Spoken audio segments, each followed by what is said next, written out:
Tere õhtust kõigile, tere tulemast tagasi Parabellumis.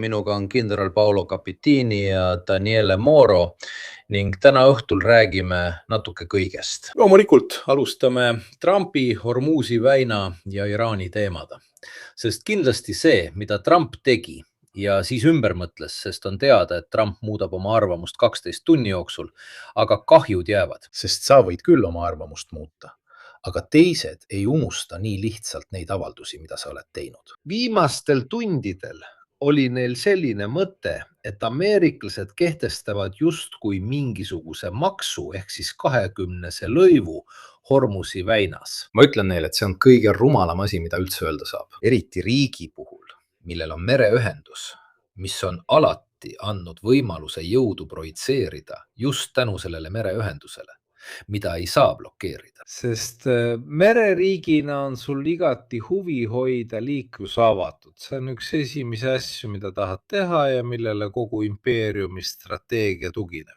Alates sisuliselt Napoleoni sõdade ajast. Inglastel oli igati huvi hoida kõik avatud, sest see oli ainus viis mandri majanduse lämmatamiseks, kuid mitte enda oma. Selline asi teeb veel midagi, kui tema ütleb, et tahab seda teha, siis teised saavad seda omakorda proovida. Ja see avab Pandora laeka, kus igaüks võiks hakata ütlema, suurepärane, see mereala kuulub nüüd mulle. Siin maksad 20, seal maksad 20. Mida ütleksid need, kes on Malaka väinas? Või kõik need, kes võtavad tasu Lõuna-Hiina merel. Mida võiksid öelda Jeemeni inimesed, mida võiksid öelda egiptlased, mida võiks öelda Türgi või Balti riigid ja Taani?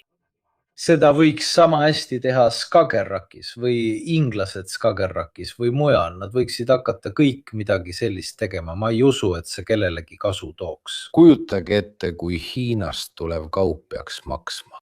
Toll Malaisia lähedal, toll Egiptuse lähedal, veel üks toll, kui see jõuab näiteks Taani. See ei lõpegi ära, see pole üldse mingi idee, see on... Huvitav on näha, et vaid mõne tunni jooksul ta muutis oma meelt. Aga mis kell nüüd on? 21,04 võib-olla kell 21,05 mind võidakse ümber lükata ja ta võib öelda, et otsitakse hoopis teissugust kokkulepet. See tekitas natuke segadust, ütleme turul segadust, aga eelkõige see sõda, mis endiselt kestab. Mis oli igal juhul ilmne, et kokkulepet ei olnud. Nende kahe nõudmised olid nii erinevad, et tundus absurdne öelda, et jah, asjad on tehtud. Minu arvates venib see asi edasi ja ma ei usu, et see oleks isegi Trumpile kasulik, arvestades, et varsti on vahevalimised. Ja jätkata sõda, mis on juba läbi, mida sa ei saa lõpetada ja mis võib ainult hullemaks minna selles olukorras. Ainsad, kes sellest kasu saavad, on ilmselgelt iisraelased minu arvates, sest neil on kindlasti kõik võita. Kui olukord teravneb, ka isiklikult, sest Trump ei unusta selliseid asju ja peab vimma. Isegi isiklikul tasandil ei mäletada enam, kuidas see algas, aga hakkab isiklikul tasandil nääklema. Nii et alustaksin just sinuga, Daniele, sest oled nende asjadega kursis ja oled seda muutust 12 tunni jooksul näinud. Mida arvad? Aitäh kutsumast ja tervitan kõiki ka neid, kes meid kuulavad. Allora, minu mulje on see, et kui sa mõtled, siis täna hommikul, kui ta ütles, mina garanteerin Hormuzi väina, ütles Iraani välisminister. Talle, ei president, meie garanteerime seda. Ja me küsime teilt ka palju vähem, kui Trump teilt küsib. See punkt, mille sa tõstatasid, on väga märkimisväärne. Selles mõttes, et Hormuz on rahvusvahelistes vetes asuv väin. Ükski riik maailmas ei saa sellist seisukohta toetada. Vastasel juhul on see piraatlus, sel pole asjaga mingit pistmist. Kui sa läbid näiteks Suessi või Panama kanalit, siis on õige, et maksad läbipääsu hoolduse ja ülalpidamise eest. Aga rahvusvahelistes vetes on see absurdne. See on rahvusvahelise kooselu alus. Ja sul on õigus selles, mida ütled.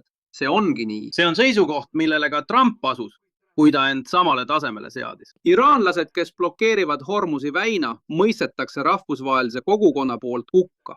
sest nad teevad midagi ebaseaduslikku. Nagu näed, on ka Ameerika kongressis ja Ameerika meedias viimastel tundidel paljud teda rünnanud. Mõni on isegi märganud. Trumpi varasemad teod, nagu öeldakse, ta mängis naftafutuuridega ja sai ka täna jälle rikkaks.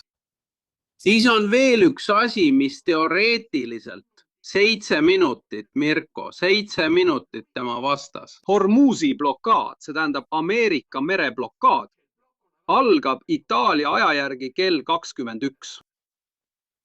Huvitav on näha selle vestluse ajal, kas tekib mingeid arenguid. Teiseks, täna juhtus teine sündmus, mis seab Trumpi väga suurde raskusse. Iraanlased jätkasid Ameerika baaside pommitamist Pärsia lahes, näidates, et ameeriklased ei suuda kaitsta mitte ainult laheriike, vaid isegi omaenda baase. Oma baase Pärsia lahes, mis on midagi sümmeetrilist. Me kõik oleme seda näinud ka kindral Kapitiniga viimastel nädalatel. Sellega, mis toimub venelastega, kes ei suuda kaitsta oma rafineerimistehaseid. Nii et sul on 2 suurt suurvõimu, ühel pool ameeriklased, teisel pool venelased. Täiesti erinevas kontekstis, mis tegelikult polegi nii võimsad. Ja lõpetan sellega. Minu mulje, sellest rääkisime mõned minutid enne selle veebisaate algust. Minu mulje on, et Donald Trumpi taga ei ole taas kord mingit tõelist strateegiat.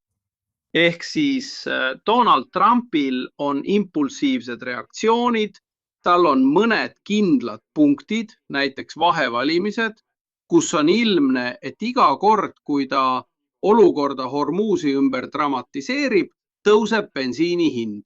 Aga see on ju ilmne. Ja mida rohkem hind tõuseb, seda rohkem ta oma valijaid pahandab. Teisest küljest tuleb aga välja tõeline probleem, millest me oleme juba mitu kuud rääkinud. Nimelt see, et tõelist läbirääkimist pole kunagi alanudki. Pärast seda, kui Trump ja Netanyahu ütlesid, et tahavad Iraani režiimi hävitada ja neil ei õnnestunud seda teha, tõelist läbirääkimist, usaldusväärset kompromissikatset iraanlastega pole kunagi alanud. On ainult vaherahu, mis iga kord purunevad impulsiivsuse tõttu ja see ongi minu mõte, ühe mehe tõttu, kellel minu arvates puudub tõeline strateegia. Tal puudub tõeline strateegia. No non è vera strategia. Samas on Netanyahul teistsugune olukord, geograafia, Iisrael, 2 tunni lennu kaugusel Teheranist. Ameerika Ühendriike iraanlased kindlasti ei ohusta. Teine strateegia ja seega on sul ka viimane punkt, millest võime hiljem rääkida, kui soovid. Ka see tänane Trumpi sõnum, mis on tegelikult Netanyahu vastu, näed, seal ta on, mis ilmus vaid mõni minut tagasi. Mõni minut tagasi ei ole hea märk stabiilsuse jaoks ega katse piirkonda stabiliseerida. Miks ta ütleb Netanyahule vaid mõni minut pärast kohtumist Iraagi peaministriga, kellest muide ma ei tea, kas keegi on näinud. Kui lähete Washington Posti lehele, ilmus see umbes 10 minutit tagasi. Ta kohtus Iraagi peaministriga ja ütles talle kogu maailma ajakirjanduse ees, aga teil oli valimisvõit. Hullumeel. Ja Washington Post märkis, et Iraagi peaminister pole kunagi valimistel osalenud. Ta pandi sellele ametikohale ilma valituks osutumata. Aga vaid mõni minut hiljem tuli välja see avaldus, mida sa praegu näitad. Ehk siis Netanyahu, sa pead lahkuma. Pange tähele, täna käivad Roomas iisraellaste ja liibanonlaste vahel läbirääkimised. See tähendab, et see paneb ka Iisraeli valitsuse keerulisse olukorda, see avaldus. Sest taaskord tundub, et Trump ütleb teiste probleemide ees, Netanyahu, saa ise hakkama. See ei toimi. Ja on veel üks asi. Viimasel ajal teeb ta uskumatult palju prohmakaid. Alles hiljuti ütles ta, et ründab Jaapani Islamivabariiki. Ta ründas. Meemid, mis tulid välja tõusva päikeselipuga, mille sees oli islami poolkuu, noh, ei tähenda suurt midagi. Aga tõesti, nad on igasuguseid asju välja mõelnud. On selge, et ta ei ole erinevatest olukordadest eriti teadlik ja teeb selliseid asju. Trump lootis, et peaminister kandideeris valimistel, aga see mees ei olnudki teises voorus, nagu Moro õigesti ütles. Seega on huvitav näha, kuidas selliseid asju lihtsalt suvaliselt välja visatakse. Muide, lasen kõigepealt Paulol kommenteerida, mida ta arvab praegusest olukorrast ja siis liigume edasi.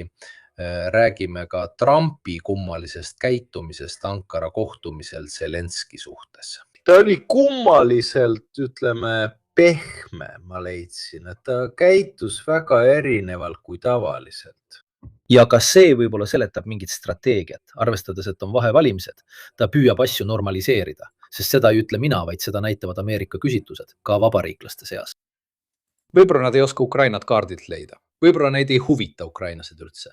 Võib-olla neile ei meeldi isegi mõte relvade ja raha kinkimisest. Nagu tegi Biden, ei meeldi ameerikastele eriti mõte venelastega liituda. Võtke suvaline film aastast 2000 või varem. Tavaliselt olid pahad, isegi Rambo filmides ja edasi venelased. Neid on 60 aastat niimoodi harjutatud. See on alati olnud vaenlane, alates McCarthy ajastust ja makartismist edasi. Neile on natuke raske maha müüa seda ideed Vene sõbrast ja nii edasi, mis ukrainlastest saab ja muu selline. Isegi vabariiklaste seas see idee ei meeldi. Trumpile ei õnnestu vabariiklastele maha müüa mõtet venelastega liituda, isegi mitte oma toetajatele. Palun, Paul! Enne kui ma su küsimusele vastan, mis on tõesti keeruline küsimus, tahtsin ma meenutada 2 asja. Esiteks, täna on 14. juuli, Bastille vallutamise päev, Prantsusmaa rahvuspüha. Seega palju õnne meie liitlastele ja ka sõpradele. Ja, Paulo? Sest mina ei kuule teda. On kuulda, mina kuulen ennast. Proovi natuke. Kas teie kuulete seda? Siis saan aru, kas see on minu probleem või? Paulo, kas sina kuuled praegu? Jätka sina, kui kõik on korras. Nii et palju õnne Prantsusmaale ja prantslastele, kes on alati olnud ja on siiani rahvas, kelle poole kogu Euroopa vaatab erilisel viisil. Nad on olnud eeskujuks, mõnikord negatiivseks, kuid palju sagedamini positiivseks. Kuhu Euroopa peaks liikuma ja mida Euroopa peaks teatud teemade puhul tegema. Seega südamest palju õnne Prantsusmaale ja see ongi hea uudis. Siis on ka halb uudis, mida pean meenutama. Täna sain teada ühe sõbra lahkumisest. Ja ka ühest olulisest inimesest minu sõjaväelises kujunemises. Suri kindral Domenico Villani, kes oli minu ülem Garibaldi persaleeride brigaadis. Ta oli pikka aega kaitseväe staabi ülema asetäitja, kuid eelkõige oli ta mõõdukuse ja tähelepanelikkuse eeskuju madalamate auastmete suhtes. Ta ei kaotanud kunagi soovi õpetada, näidata, kuidas saab paremaks saada ka neil, kelle auaste oli tema omast nii kaugel. Mis oleksid võimaldanud kindral Villanil ka mööda vaadata, aga ei, tema nägi alati armeed kui omamoodi teadmiste, kiindumuse ja väärtuste ahelat ning ta kaitses seda alati. Täna sain teada tema lahkumisest ja see oli minu jaoks ning olen kindel, et ka paljudele teistele, kes seda tundsid, uudis, mis tegi meid kindlasti väga kurvaks. Vabandust, et kasutasin seda avalikku ruumi 2 isikliku asja jaoks ja nüüd jõuan vastuseni Trumpi kohta. Minu tunne, mis viib mind ka küsimuseni, on see, et Trump ei ole liider, ehk ta ei juhi Ameerika Ühendriike kuhugi. Ja siiani on kõik korras. Aga teine osa on kõige häirivam. Nimelt ei saa aru, miks Ameerika Ühendriigid, kõik need, kes ei ole Trump, ei tunne vajadus kellegi järele, kes neid esindaks ja kuhugi juhiks. Kui lugate mul kasutada metafoori, siis see on nagu buss, kusjuures bussijuhti pole, roolis on šimpans ja kõik reisijad bussis mängivad endiselt nutitelefoniga. Ja keegi ei pane tähele, et see buss sõidab teadmata suunas. Tragöödia seisneb selles, et Ameerika Ühendriigid lubavad sellist juhtimist, mis tekitab neile rahvusvahelisel tasandil tohutut segadust ja põhjustab neile kahju. Tõsist kahju ka majandusliku tasandil. sest see, mida ta teeb, avaldab mõju nii sisemisele inflatsioonile, rahanduslikule usaldusväärsusele kui ka liitlasriikide inflatsiooni kasvule. See tähendab, et neil on tõsised probleemid, mis lõpuks tõesti põrkuvad kokku ülemaailmsel tasandil. Ja tundub, et Ameerika Ühendriigid ei pane seda tähele, ei märka seda või ei taha meetmeid võtta. Ja see on esimene kord, kui seda nähakse, sest me oleme harjunud, et riigipea on mingi grupi esindaja, mingi visiooni esindaja, kes juhib seda võimsat rahvast mingis suunas.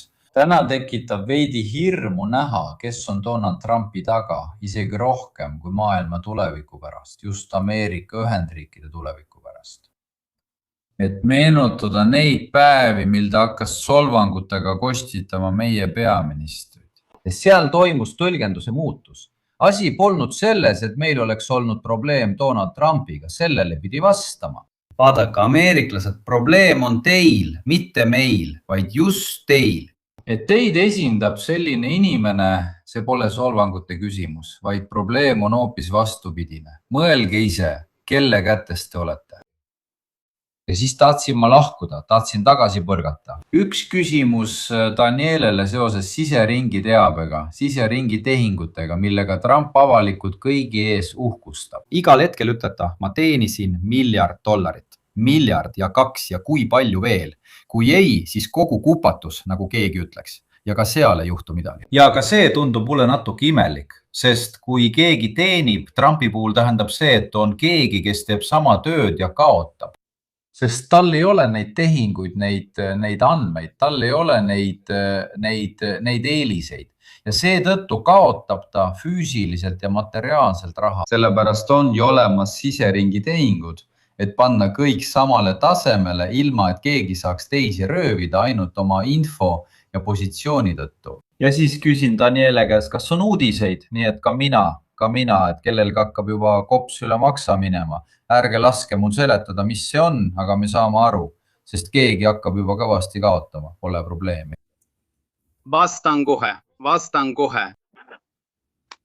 Esimene küsimus, mille kindral esitab, on küsimus, mida sisuliselt kogu maailma avalikkus endale esitab. Meie oleme tegelikult silmitsi teise presidendi ajal.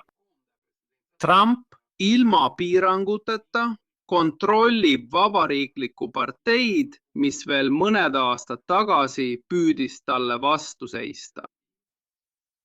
Demokraadid on olukorras, mis minu arvates, kui lubad Mirko, meenutab väga Itaalia demokraatia. See tähendab, et nad teavad hästi, kuidas olla opositsioonis, kuid mitte seda, kuidas olla usutavad valitsusjõududena. Siis on veel üks aspekt, mis on keskne selle suhtes, mida Mirko enne ütles ja mis seostub kindral Capito küsimusega. Kui esindajate koda ja senat on Trumpi kontrolli all oleva vabariiklaste enamuse käes, siis tegelikult pole parlamendil suurt kohtuliku uurimise võimu. Seetõttu on Trump alates jaanuarist kõigil koosolekutel, mis on toimunud rohkem või vähem suletud uste taga, eriti vabariiklastest saadikutega, seda teemat käsitlenud. Ta ütles, kui me kaotame vahevalimised, saan ma 3. tagandamismenetluse. Mida see tähendab? Kui demokraatidel õnnestub saada enamus vähemalt esindajate kojas, siis on esindajate koda, demokraadid esindajate kojas, neil on uurimisõigus. Mitte ainult tuleviku jaoks, et vastata kindral Capitínile, aga ka selle jaoks, mis praegu toimub. Siis sa ütled, aga kas neil oleks võimu Trumpi uurimise alla võtta? Tõenäoliselt mitte, aga 2 poega küll ja väimees ka. See tähendab, et väimees reisib mööda Vahemerd ja ostab saari. Ta proovis Serbias, tal õnnestus Pärsia lahes, ta sai investeeringuid ja Trumpi vastus, kui isegi Ameerika ajakirjandus on seda juba nädalaid öelnud, see pole kunagi juhtunud Ameerika Ühendriikide 250-aastases ajaloos, et ametis olev president oleks nii kiiresti ja nii vastuvõetamatute meetoditega rikastunud. Tema vastus sulle on, ma teenisin, sest börs läks hästi. aga see jutt, mis ei veennud kindral Kapitinit, ei veennud tõenäoliselt kedagi ka Wall Streetil. See tähendab, et on selge, et sina, kes otsustasid Ormusi sulgeda 20 minutit tagasi, arva ära. Mõistatus.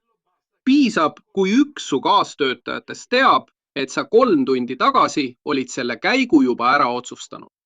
Kes ei vaja korraldust, et teha siseinfo põhjal kauplemist? Olen kindel, et Mirko paljude jälgijate seas on neid, kes saavad paremini kui mina aru, kui lihtne on seda asja hallata. Muide, teine teema juhin teie tähelepanu, mis tõstatati mõned kuud tagasi.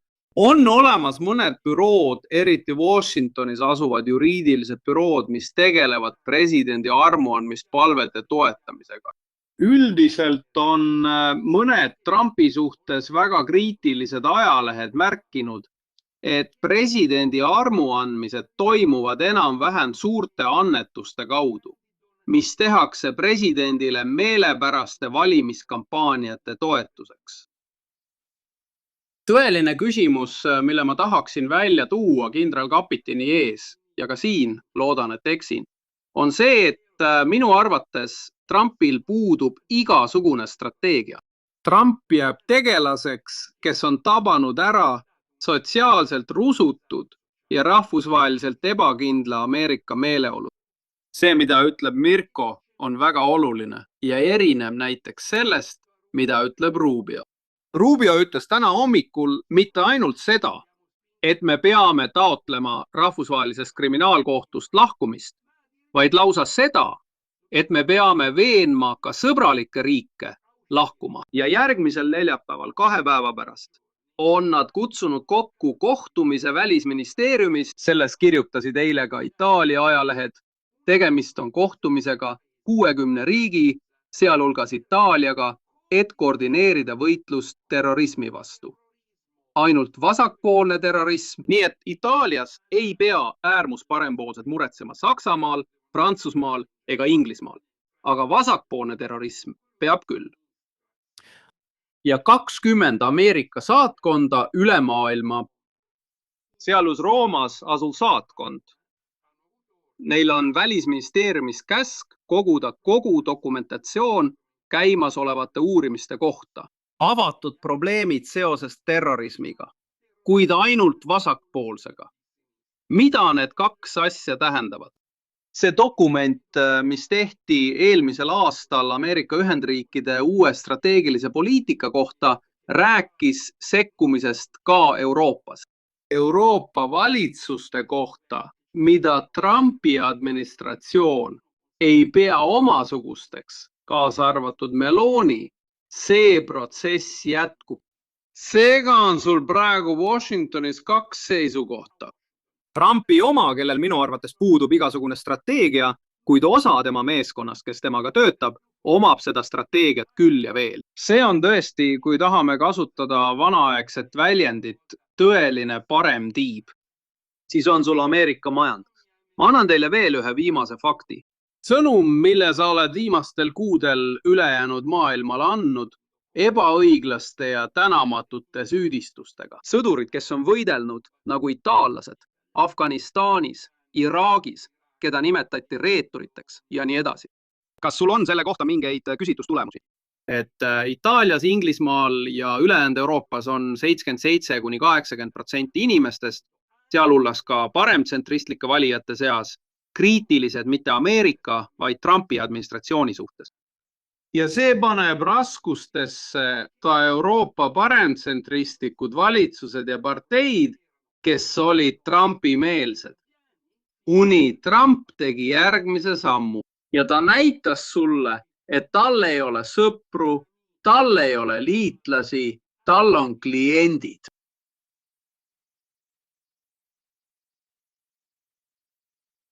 Mirko, sind ei ole kuulda. Ta ei kuule sind. Ka sind. Nii et see, mida Kapitini tõstatab, seostub Mirko jutuga. Aitäh. See on väga tõsine probleem, sest sul puudub strateegia. Sa pidid tunnistama, et ukrainlased ei ole enam kuidagi passiivne osapool. Nad ei saanud venelastelt juba üle 4 aasta ainult vastu pead, vaid hakkasid ka vastu andma. Ja on teada, et Trumpile meeldivad sellised seisukohad. Talle meeldivad tugevad võitjad, ka inimlikud. Teiselt poolt on olukord selline, kus Hormuzi väina küsimust ei ole minu arvates pärast kõike seda, mis juhtunud on, enam võimalik ühegi strateegiaga lahendada, kui tal üldse mõni oli. Lähis-Ida koos Netanyahuga, tuletan meelde, et Iisraelis toimuvad valimised mõned päevad enne Ameerika Ühendriikide vahevalimisi. Seega on seal podisev katel Ameerika Ühendriikide ja Lähis-Ida vahel. See annab kindlasti võimalusi, kuidas öelda, Kambokjarile, Parabellumile, et põhjalikult analüüsida, mis järgmistel nädalatel toimub. Sest minu arvates saabub väga raske periood.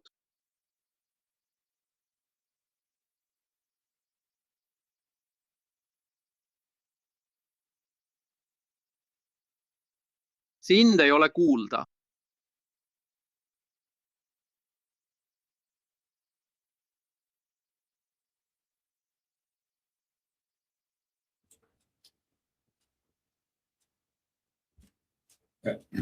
Siina, Daniele, kas sa kuuled mind? Väga hästi, väga hästi. Ootame, kuni Mirko lahendab probleemi. Ma absoluutselt ei näe sind. Ei kuule sind ega näe sind. Nüüd on kuulda. Kuule, tere tulemast tagasi. Siin ta on. Mis temaga toimub? Tahtsin sinult küsida esiteks, miks ta äkki hakkas Meloni suhtes lähenemiskeeldu nõudma ja nii edasi, tuu ei rääkinud enam midagi.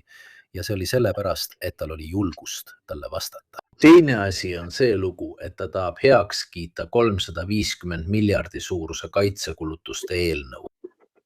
See on ausalt öeldes hullumeelne summa. Kui sa suudad leida, selles, mida ta teeb, pole mingit loogikat. Aga 350 miljardit, kas sinu arvates see seaduseelnõu läheb läbi? Peab vaatama, aga mina ütlen oma arvamuse, kuid kindral Kapitini teab muidugi minust rohkem. Tuleb vaadata relvalobisid Ameerika parlamendis. Kui palju nad mõjutavad? Üks probleemidest, mille nad tõstatasid kohe, kui ta selle teema üles võttis, oli järgmine. Kuna investeeringud sõjavaldkonda vajavad väga pikka aega. Kes meile garanteerib, et kui see isik ühel päeval enam Valges Majas ei ole, ei president ega järgmised presidendid pruugi neid korraldusi täita. See on probleem, mis õigustatult kehtib ka Euroopa kaitsetööstuse kohta ja tegelikult alati jääb üks punkt, mida keegi ei saa. Silmitsi meeleolu muutuste, strateegia muutustega. Mina annan seletuse, miks ta ründas Melonit. Ta ei rünnanud Melonit sellepärast, et ta tahtis selfit teha, sest ausalt öeldes täiskasvanute seas ei saa see olla põhjus. Tõde on see, et ta sattus jamasse eesmärgiga, mille talle andsid Netanyahu ja Mossadi juht. Sellest oleme ka varem rääkinud ja seda pole kunagi ümber lükatud. Ta sattus jamasse usaldades 2 New Yorgi kinnisvara arendaja, Bitkov. Tema golfikaaslane ja väimees ei tea isegi, millest nad räägivad. Nad kõrvaldasid kõik eksperdid. Teate, välisministeeriumis tundub, et ainsad 2 Ameerika diplomaati, kes oskasid farsi keelt, vallandas Musk 1,5 aastat tagasi.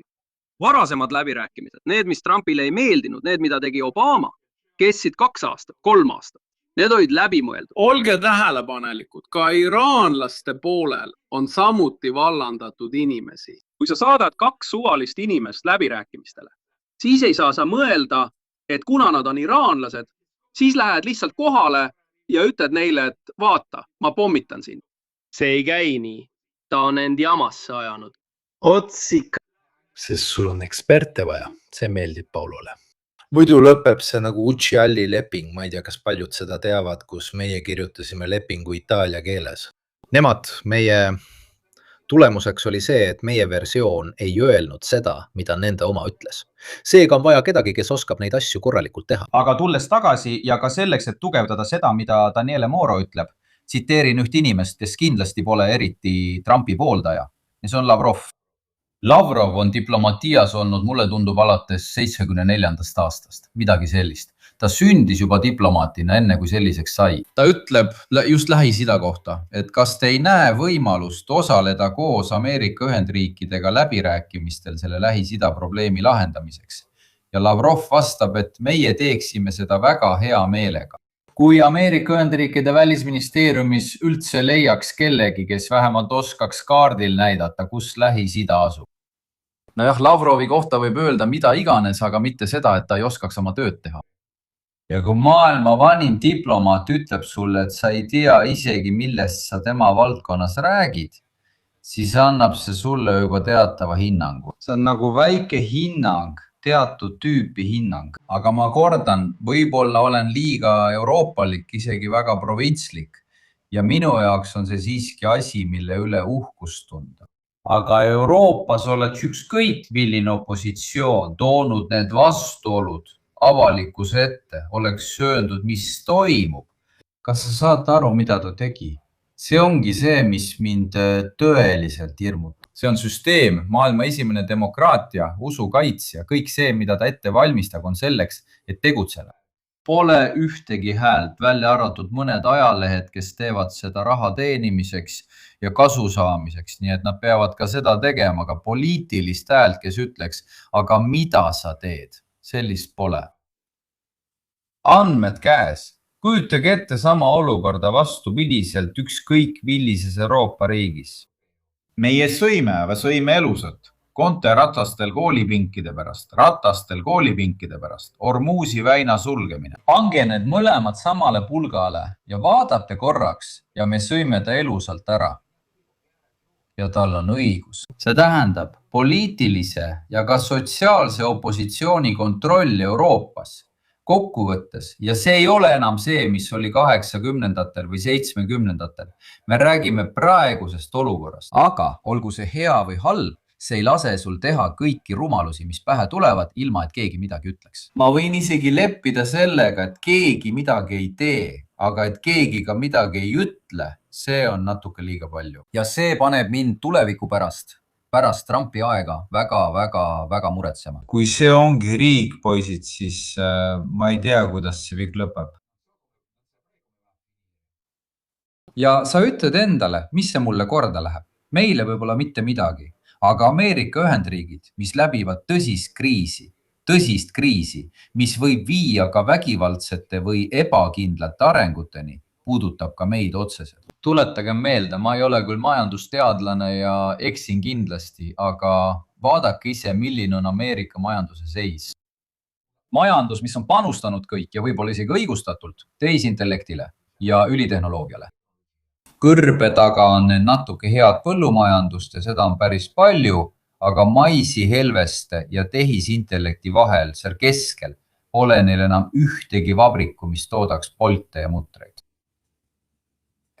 Meil on riigivõlg, mis on jahmatav. Siin on üks oluline punkt.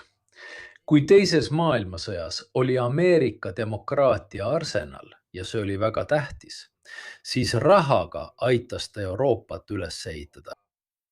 Esiteks, sellepärast, et see oli vajalik ja teiseks sellepärast, et parim viis äri ajada on investeerida ka oma liitlastesse, kes hiljem sinuga kaubandust teevad. Nii et Marshalli plaan tuli tagasi ka koostöö ja sõjalise koostöö vormis ja nii edasi. Täna on see kontrolli all. Poliitilise kontrolli all. Poliitilise kontrolli all teatud mõttes ka võla kaudu, mis teisi enda külge seob. Kui vaadata, kuidas toimib maismaa impeerium ja merel põhinev impeerium, siis kõik, mida Trump on teinud, läheb praktiliselt vastuollu iga merelise impeeriumi ABC-ga, see tähendab meresõiduvabadusega. Edendada kaubandust, investeerida liitlastesse, kuna sind ei saa rünnata. Seega, paratamatult lähed sa liitlastega koos võitlema, liitlaste kodumaale, kui neid rünnatakse. või koos liitlastega mujale. tema on selles mõttes praktiliselt kõik puruks rebinud. Ka sellepärast, et sanktsioonide mäng, aga ka tariifide mäng on nullsumma mäng. Selles mõttes, et mina paistan kavalana. Vaata, ma panin sulle 50% tariifi peale ja sina vaikselt, ilma midagi ütlemata, võtsid selle vastu. Maksad sina? See töötab ühe korra, siis keegi teine lõpetab sulle teeneid tegemast. Aga kui tehakse kokkuleppeid, mis on mõlemale pikemas perspektiivis kasulikud, tead, mis see tähendab? Kõik valikud on väga lühiajalised otsused, mis toovad kasu veelgi kitsamale ringile inimestest Trumpi ümber. Varem oli see võib-olla teatud mõtlejate ring, näiteks need, kes olid Wolfi või Bushi ümber ja nii edasi. Need ei ole riigimehelikud otsused. Need ei ole pikaajalised otsused. Ja seda on näha nii Euroopas kui ka muidugi Trumpi puhul, et nad ei ole riigimehed. Need ei ole otsused, mille puhul sa ütled, tee midagi selleks, et järgmise põlvkonna ja järgmise 20 aasta jooksul midagi paraneks. Nad teevad otsuseid, millest on kasu mõnikord isegi vaid nädala või kuu jooksul. Suur tänu, ma täiendan sinu juttu, alustades just Roosevelti kõnest, kes ütles, me peame muutuma demokraatia arsenaliks. Väga ilus, väga kõrgetasemeline kõne, väga huvitav. See, mis andis tõuke 1929 aasta kriisile, Ameerika Ühendriikide majanduslikule allakäigule 1930. aastate esimesel 5-6 aastal. See oli pika perspektiiviga kõne. Minu hirm on, et demokraatia arsenaliks saamise asemel võime meie, eurooplased, sattuda olukorda, kus meist saab Ameerika Ühendriikide hoiupõrsas. Vaadake korraks, kui te vaatate, kui palju sääste on Euroopa pankades, sealhulgas meie omades. See on suur hulk raha, mis ei viigu ringi ja millele sa ei saa käsi külge panna. Hakkame muutuma millekski ahvatlevaks just sellise ajastu jaoks. On avaldatud, võib-olla ütlen vale numbri, andku kuulajad mulle andeks, aga mulle tundus, ma kuulsin seda varahommikul, et meie itaallaste säästude kogusumma on kusagil üle 1500 miljardi. Kui mitte 1500, siis 1600 piisab. Kui vaadata, et Itaalia kullareservid on maailmas 3. või 4. kohal, et seda öelda. Ja see asi siin riigis, mis on peaaegu pankrotis, võimalus sellele käed külge panna. Kuidas? Läbi talle soodsa pangandusseaduse, läbi võimaluse tungida sinu õigussüsteemi oma süsteemiga, teha omamoodi üldine ühinemine, ammutada sellest kaevust, et võimalikult kaua pinnal püsida. Just, see ongi see asi, mis hirmutab mind sama palju kui Hormuzi väin, võib-olla siin natuke rohkem. Sest ma kordan, Ameerika Ühendriikide hoiupõrsaks muutumine häiriks mind natuke. Vaata, ma kasutasin juhust, kui sa selle idee välja pakkusid ja küsisin tehisintellekti käest, kes muidugi toob ka allikad välja. Euroopa pered kõik kokku hoiavad kontodel ja hoiustel umbes 12 000 miljardit euro väärtuses sääste, mis on vähemalt 3 korda rohkem kui Ameerika Ühendriikides. Ja see on Ameerika Ühendriikide jaoks mõeldamatu, sest seal elatakse börsitehingutest. Kogu rahvas elab sellest. Sellise summa omamine, mida hoitakse sisuliselt vanaema madratsi all, on täiesti mõeldamatu. Ja mingil moel tahavad nad selle sinult kätte saada, sest selle kätte saamine tähendab nende jaoks ellujäämist. Palju õnne. Aga nende jaoks tähendab ellujäämine seda, et meile jääb alles ainult vanaema, isegi mitte madratsitena. Nii, kuna sa mainisid seda asja, siis sobib hästi see, mida nad vestluses küsisid. Ja nii saame ka neile vastata. Just sellepärast, et kui on king ja auk, eks, selles mõttes, et ka meie märkame, et nad tahavad meilt raha välja imeda, meile peale suruda taas relvastumist nende enda kraamiga. Kuidas siis muidu? Saab võitis, kuna NATO valis, Euroopa NATO muidugi, Global Eye, mis on avaks, kui ma ei eksi, tegime sellest ka otse ülekande koos Ansoraga, et näidata, et midagi on muutumas. Vaatame järgi, avaks oli väga oluline valdkond, kus ameeriklased müüsid eurooplastele palju. Äkitselt püüame liikuda, ütleme, Euroopa oma toodete poole ka usaldusväärsuse pärast. Vaata Hispaaniat, kes mõtleb F-35 osas ümber. Nii et teatud mõttes Trump oma väga jämedal moel ja nii edasi ei saavuta tegelikult seda, mida ta tahtis, ehk siis meile relva ostu peale suruda. Ja paljud ameeriklased valivadki hoopis teistsuguse alternatiivi. Seega ma ei tea, kui hästi tema plaan töötab. Ja nagu Daniele õigesti ütles, on suurte relvatootjate jaoks raske sõlmida lepinguid Trumpi 350 miljardi suuruse megaprojektiga, kui võib-olla 2 aasta pärast see vähendatakse või tühistatakse täielikult. Ja sellel on tohutu ajalugu, me tegime otse ülekande koos Ansaraga just sõjaliste hangete teemal. Mitu korda? Ka Itaalias telliti 200 tanki või 500 Centaurot ja siis jäi neid alati vähemaks olenevalt olukorrast. Nii et Ricardo, meie kuulaja tuletab meelde, et meie itaallased valisime tarnijaks Airbusi, mitte enam Boeingi ja et hispaanlased loobusid F-35. Need on tõsised märkused, Sobot. Ei, aitäh sellele, kes meile sellest teada andis. Jah, see küsimus sobis väga hästi teemasse, kui sa neist asjadest rääkisid. Et öelda, et on esimesed märgid, et inimesed hakkavad valikuid tegema, kulutavad küll. See oleks siis ameeriklaste jaoks suur pilge. Jah, me kulutame küll, aga me ei osta sinu kaupa. See läheb siis uuesti Euroopa majandusse ringlusse, nii et sa soodustad jälle meid, mitte neid. Oleta on halb uudis, nii et ma jahutan natuke entusiasmi. Uue pensionifondi avamise korraldusega see kohustus omada seda hüvitist, eks. Uue pensioniseadusega selgub, et alates sellest aastast võib meie töötajate TFR-iga Ameerika börsil mängida. Kui sa ei taha seda teha, pead ütlema, et sa ei taha, et see välja võetakse ja muul viisil kasutatakse. See tähendab, sa seod oma tuleviku pärast tööelu sellega, kuidas läheb börsil, Ameerika börsil. Ma tuletan meelde, et seal on olnud krahhe mitte ainult 1929 aastal, vaid suuri krahhe oli juba 2008 aastal. Ja on näha, et börsikrahhid muutuvad aja jooksul aina suuremaks. Praegu räägitakse aeg-ajalt iTechi mullist, tehisintellekti mullist. Praegu, kuigi me kõik ei ole mingid õnnetuse ennustajad, võib-olla kellelgi siiski on õigus. Vaata see, mida Paolo ütleb, on huvitav, sest umbes 6 aega tagasi tegime Yves Barbatoga otse ülekande just tehisintellekti mulli teemal. Sest paljud asjad on seotud Trumpiga. Trump võimaldas sisuliselt Elon Muskil, kes kindlasti on teinud lobitööd. Nad muutsid seadust nii, et tema ettevõte, isegi kui tal polnud positiivset rahavoogu, sai börsile minna 15 päevaga. Ja lisaks on olemas Ameerika seadus, mis küll otseselt ei sunni, aga siiski. See on natuke nagu kavalus. Selles mõttes, et Ameerika 401K fond, mis on ka pensionifond, näiteks investeerib see tavaliselt esimesse 100 ettevõttesse. Ja kui sina investeerid esimesse 100 ettevõttesse kui maakler, kes haldab kellegi pensionifondi selle fondi kaudu, kui sa investeerid esimesse 100, kui toimub krahh, siis sina ei ole seaduslikult vastutav, sest sa investeerid esimesse 100. Mida meie oleme märganud, mida väga paljud märkavad, on see, et praegu on üle 61 100 ettevõtte kas tehisintellekti valdkonnas seotud tehisintellektiga või on kuidagi keeruliste ärisuhete kaudu sellega seotud. Kus mina ostan kaarte ja sina ostad aktsiaid? Mina ja Netsa. See tapab selle seaduse mõtte täielikult.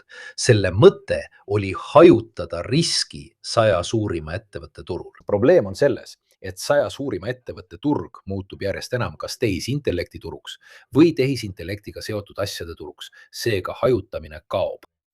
See läheb täiesti tuksi. Kui tehisintellekti mulliga juhtub midagi, siis see viib kõik endaga kaasa. Mitte nagu juhtus subprime'idega. Mis oli? 20% turust. See viib endaga kaasa 60-70% turust, sest esi100 on selle suure asjaga seotud. Ja meie kavalad, sest me oleme kavalad. Nüüd tahame siduda sinna ka oma pensionifondid. Tõeline geniaalsus, vaata, teha sellist asja. Võib-olla peaksime kuulama natuke George Harparast ja kedagi nagu Ala Boldrini selle teema kohta. Nemad oskavad seda paremini selgitada. ma kordasin seda nii, nagu mina sellest aru sain, aga probleem on olemas, see on olemas, seda tuleks selgitada. Jõuame nüüd valmisolijate paraadini. Ma seoksin selle ka sellega, mis juhtus Ankaras. Me nägime Trumpi, ütleme, kasutades ingliskeelset terminit, veidi leebemana, veidi paindlikumana, veidi pehmemana. Ta ütles isegi Zelenskile, miks sa ei lähe Putini juurde? Tema vastas, vaata ma ei saa, sest seal on ohtlik, lendab liiga palju Ukraina droone. aga kõik oli sel hetkel väga ilus. Seal. Ma annan sulle, ütleme, joonised, mis oleks nagu litsents Patriot rakettide valmistamiseks. Ma pean sellest ettevõttega rääkima, tähendab tema, ilma et oleks üldse ettevõttega rääkinud, viskas selle lihtsalt õhku. Aga kindlasti oli tema käitumine väga erinev tavapärasest. Nii palju, et senaator, kes hiljuti suri, kes oli küll vabariitlane, oli siiski üsna soosiv. Ukraina-meelne. Täna aga jah, kui vaadata seda valmisolijate paraadi koos Macroniga ja nii edasi, siis oleme Ukraina poolt. Ma ütlen seda täiesti ausalt, sest mina ja Paolo hakkame üsna tehnilist juttu rääkima. Ja nii edasi. Nii kui ukrainlastel on hetk hinge tõmmata ja nad teevad midagi hästi, tulevad kõik kohe välja. Nüüd lagunev Venemaa kukub kokku umbes nagu siis, kui ukrainlastel oli raske. Ja teiselt poolt ütlesid kõik targutajad. Jah, nüüd jõuavad venelased Kiievisse, jõuavad Odessasse ja nii edasi. Alati on selline tendents olemas. See sõda on nagu pendel.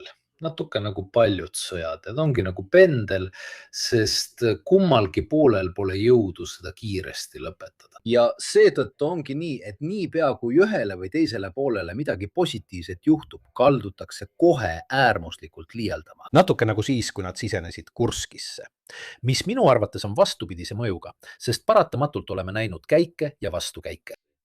Nüüd on see paraad, me oleme Ukraina poolt. Loomulikult lasid nad ka rahalised vahendid läbi ja andsid raha ka droonide jaoks ja needetse. aga me peaksime väga tõsiselt rääkima ka musta luige teemal. Ootamatud sündmused, mis võivad juhtuda või mida ei ole võimalik ette näha, sest selles sõjas oleme neid palju näinud. Seega pole mul kunagi olnud seda eufooriat, mul polnud seda ka aastal 2023, kui ma kahtlesin lääne toetuse jätkumises. Ja ma arvan, et õigustatult arvestades, kui palju see sõltus ameeriklastest. Kogemus õpetab, armeenlased võiksid midagi öelda. Kurdid samuti, nagu ka afgaanid. Need, kes olid sündinud viimase 20 aasta jooksul. Nii, et see paraad, kui palju on siin tegelikkust, kui palju on päris asju laual ja kui palju on see fotosessioon, kui palju on poliitiline käik ja kui palju on tegelikku sisu. Sinu vaatenurgast, Daniele. Nii et poliitilisest vaatenurgast on tulemus hea, aga mitte erakordne. Ärgem unustagem, kui kindral Kapitini täna meenutab Prantsusmaa rahvuspüha, et see on viimane kord praeguse presidendi Macroni jaoks. Ta juhtis eile ja täna võõrustades enamikku Euroopa tähtsamaid poliitikuid. On ilmne, et silmitsi Euroopa Liidu kui sellise suutmatusega on nad välja mõelnud selle niinimetatud soovijate koalitsiooni. See on omamoodi liit nende vahel, kes on nõus osalema, nagu sageli tehakse erinevatel teemadel, kuid mis iga kord kordub. Probleem on selles, et kui 27 liikmesriigiga Euroopa töötab ainult ühehäälsuse ja vetoõigusega, siis peadki sellise lahenduse poole pöörduma. Niinimetatud trikkide poole, millel on suur piirang, selles mõttes, et poliitiline sõnum on olemas. Lavrovi reaktsioon, mida Kapitini enne tsiteeris, on huvitav, sest Lavrov oli väga häiritud. Rünnak, mille venelased eile Pariisis nendega liitunute vastu korraldasid, oli nende jaoks murest kantud rünnak, mis muidugi lisandub ka sellele, et ukrainlased annavad neile lahinguväljal kõvasti vastu päid. Ilma võiduta, kuid kindlasti on nad venelastele sisemise probleemi tekitanud. Kui te vaatate Vene propagandat, siis nende propagandistid ütlevad juba, jah, see on tõsi, on probleeme, pole bensiini, on normeerimine. Aga kas te mäletate, 90-ndatel varastati Venemaal fooride juures kojamehi? Mina mäletan, olin seal isegi siis, kui sa jõudsid foori juurde. Moskvas pidid sa ettevaatlik olema, kui peatusid, sest sisuliselt viidi sul kojamees minema. See näitas, et see riik oli läbi. Nii et sul on palju ambivalentsem olukord. Kui Mirko räägib mustast luigest, siis just see ongi risk. Risk ongi just selles, et venelastel hakkab tekkima sisemine probleem. Neil on ka valimised septembris, kui ma õigesti mäletan. Neil hakkab tekkima sisemine probleem. Kui te vaatate küsitlusi. Daniele, teeme ühe kihlveo. Kas katad mu panuse? 1000 eurot, et Putin võidab. Nii siis.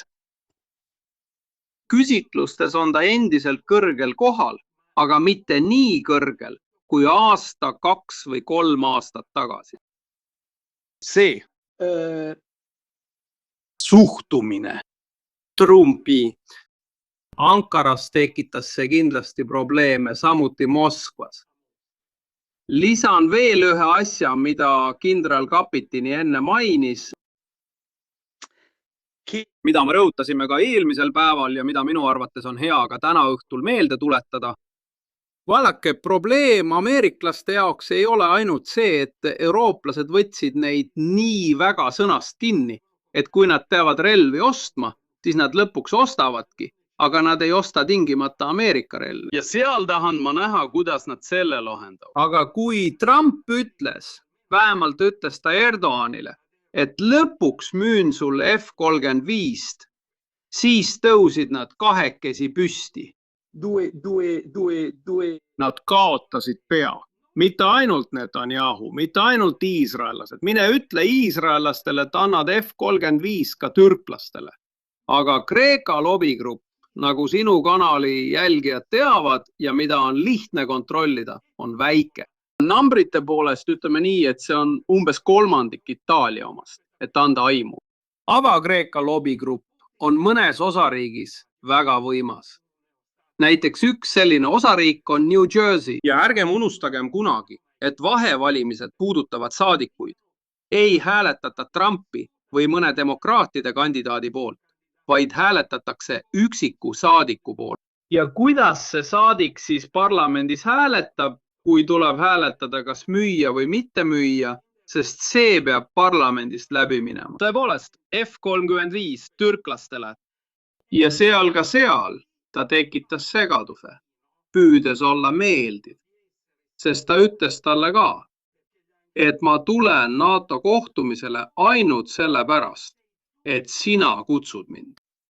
Nii et sa saad aru, et oled sattunud mehhanismi, kus haakub viimane punkt, mida te just tõstatasite. Kui Kapitini ütleb, meie eurooplased toodame palju rohkem sääste, kui suudame Euroopa majandustesse investeerida, siis ta ütleb seda. Täpselt seda kirjutasid mõned kuud tagasi üles Mario Draghi ja Enrico Letta. Ja see tähendab, et Euroopal ei ole piisavalt investeerimisvõimalusi Euroopa börsidel.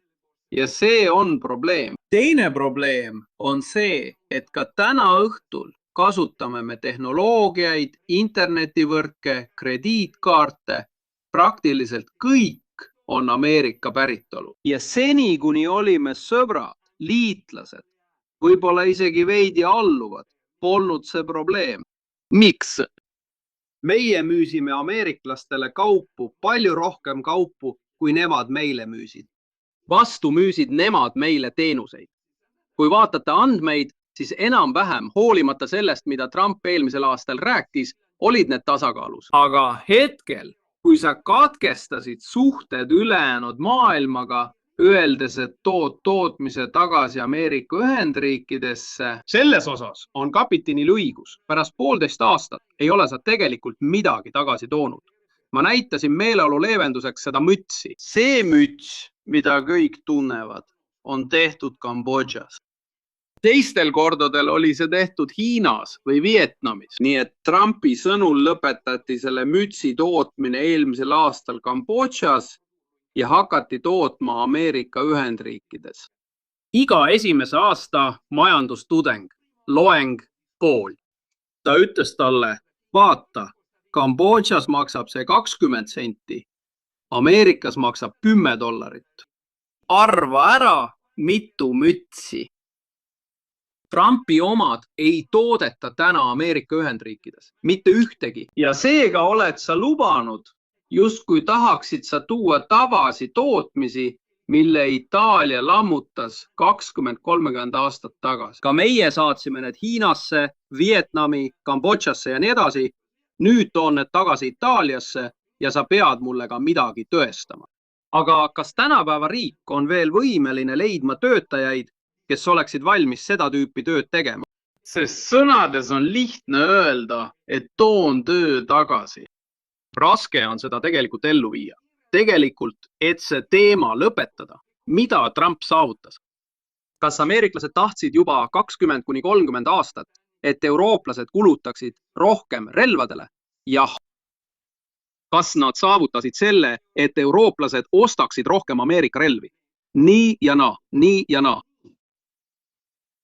Nad tahtsid, et eurooplased muutuksid rahaliselt iseseisvamaks. Veel mitte, aga Euroopa Keskpanga plaanides on digitaalne euro ja nii edasi. See tähendab, prantslased, nagu te nägite, eriti kuna eile ilmus väga oluline uurimus, on hakanud enda organiseerima ka süsteemides, mis varem kasutasid ameeriklaste omi. Ka süsteemides, mis ei sõltu enam Ameerika Ühendriikidest. Mis asi? Mida see tähendab? See trajektoor, mille Trump on käima lükanud endiste liitlaste seas, nagu mina neid nimetan, ei peatu uue Ameerika presidendiga. Kui sa oled teinud investeeringu, siin nad ongi see sarnane Trumpi omale. Aga mis see siis on? Fantastiline. Fantastiline. Noh, šveitslase kohta pean ütlema, et ta on üks väheseid vaimukaid šveitslasi, keda ma oma elus olen kohanud, sest ta on tõesti vaimukas šveitslane. Ta on Šveitsi konföderatsiooni president. Ta on konföderatsiooni president, kellel on mütsike peas. Ma ei tea, see ei ole väga ilus. Ma ei tea, kas Šveitsi rahvas homme hindab seda nii nagu meie. See oli väga vaimukas tegu, ausalt öeldes. Väga vaimukas. Nii, asi on selles. Sul on maailm, kus oled tekitanud hirme, muresid.